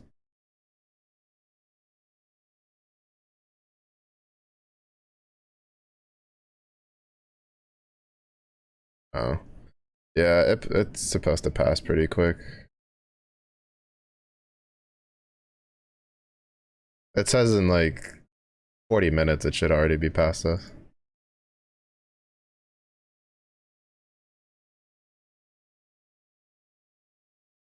Yeah, because 50 is now, we're getting hit with a pretty bad portion of it. But then it says by like 6 to 6:15 it should have already cleared us by now. So that shouldn't be fine.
Honestly, today is another day of, I don't know, we're gonna stream in the night stream. So, probably won't be Grambler though, because I don't need to farm the other event. And I don't feel like, if I farm Arcarum again tonight, I'm not gonna farm it on Friday, and so I'd rather not do that. So, there is a potential 50-50 chance that there might not be stream tonight, or there might be stream, it might be more Delta Force, it might be something else. Who knows? Kind of wish I liked playing Guild Wars a little, like PvE side a little bit more. I could just do that, but I don't feel like doing that either. Maybe I'll go back to digging through Steam and seeing if there's something, or maybe I'll just like dig through my backlog. Maybe I'll play the Bear and Breakfast. Oh no, we can play the Moria game, the dwarf game.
Alright.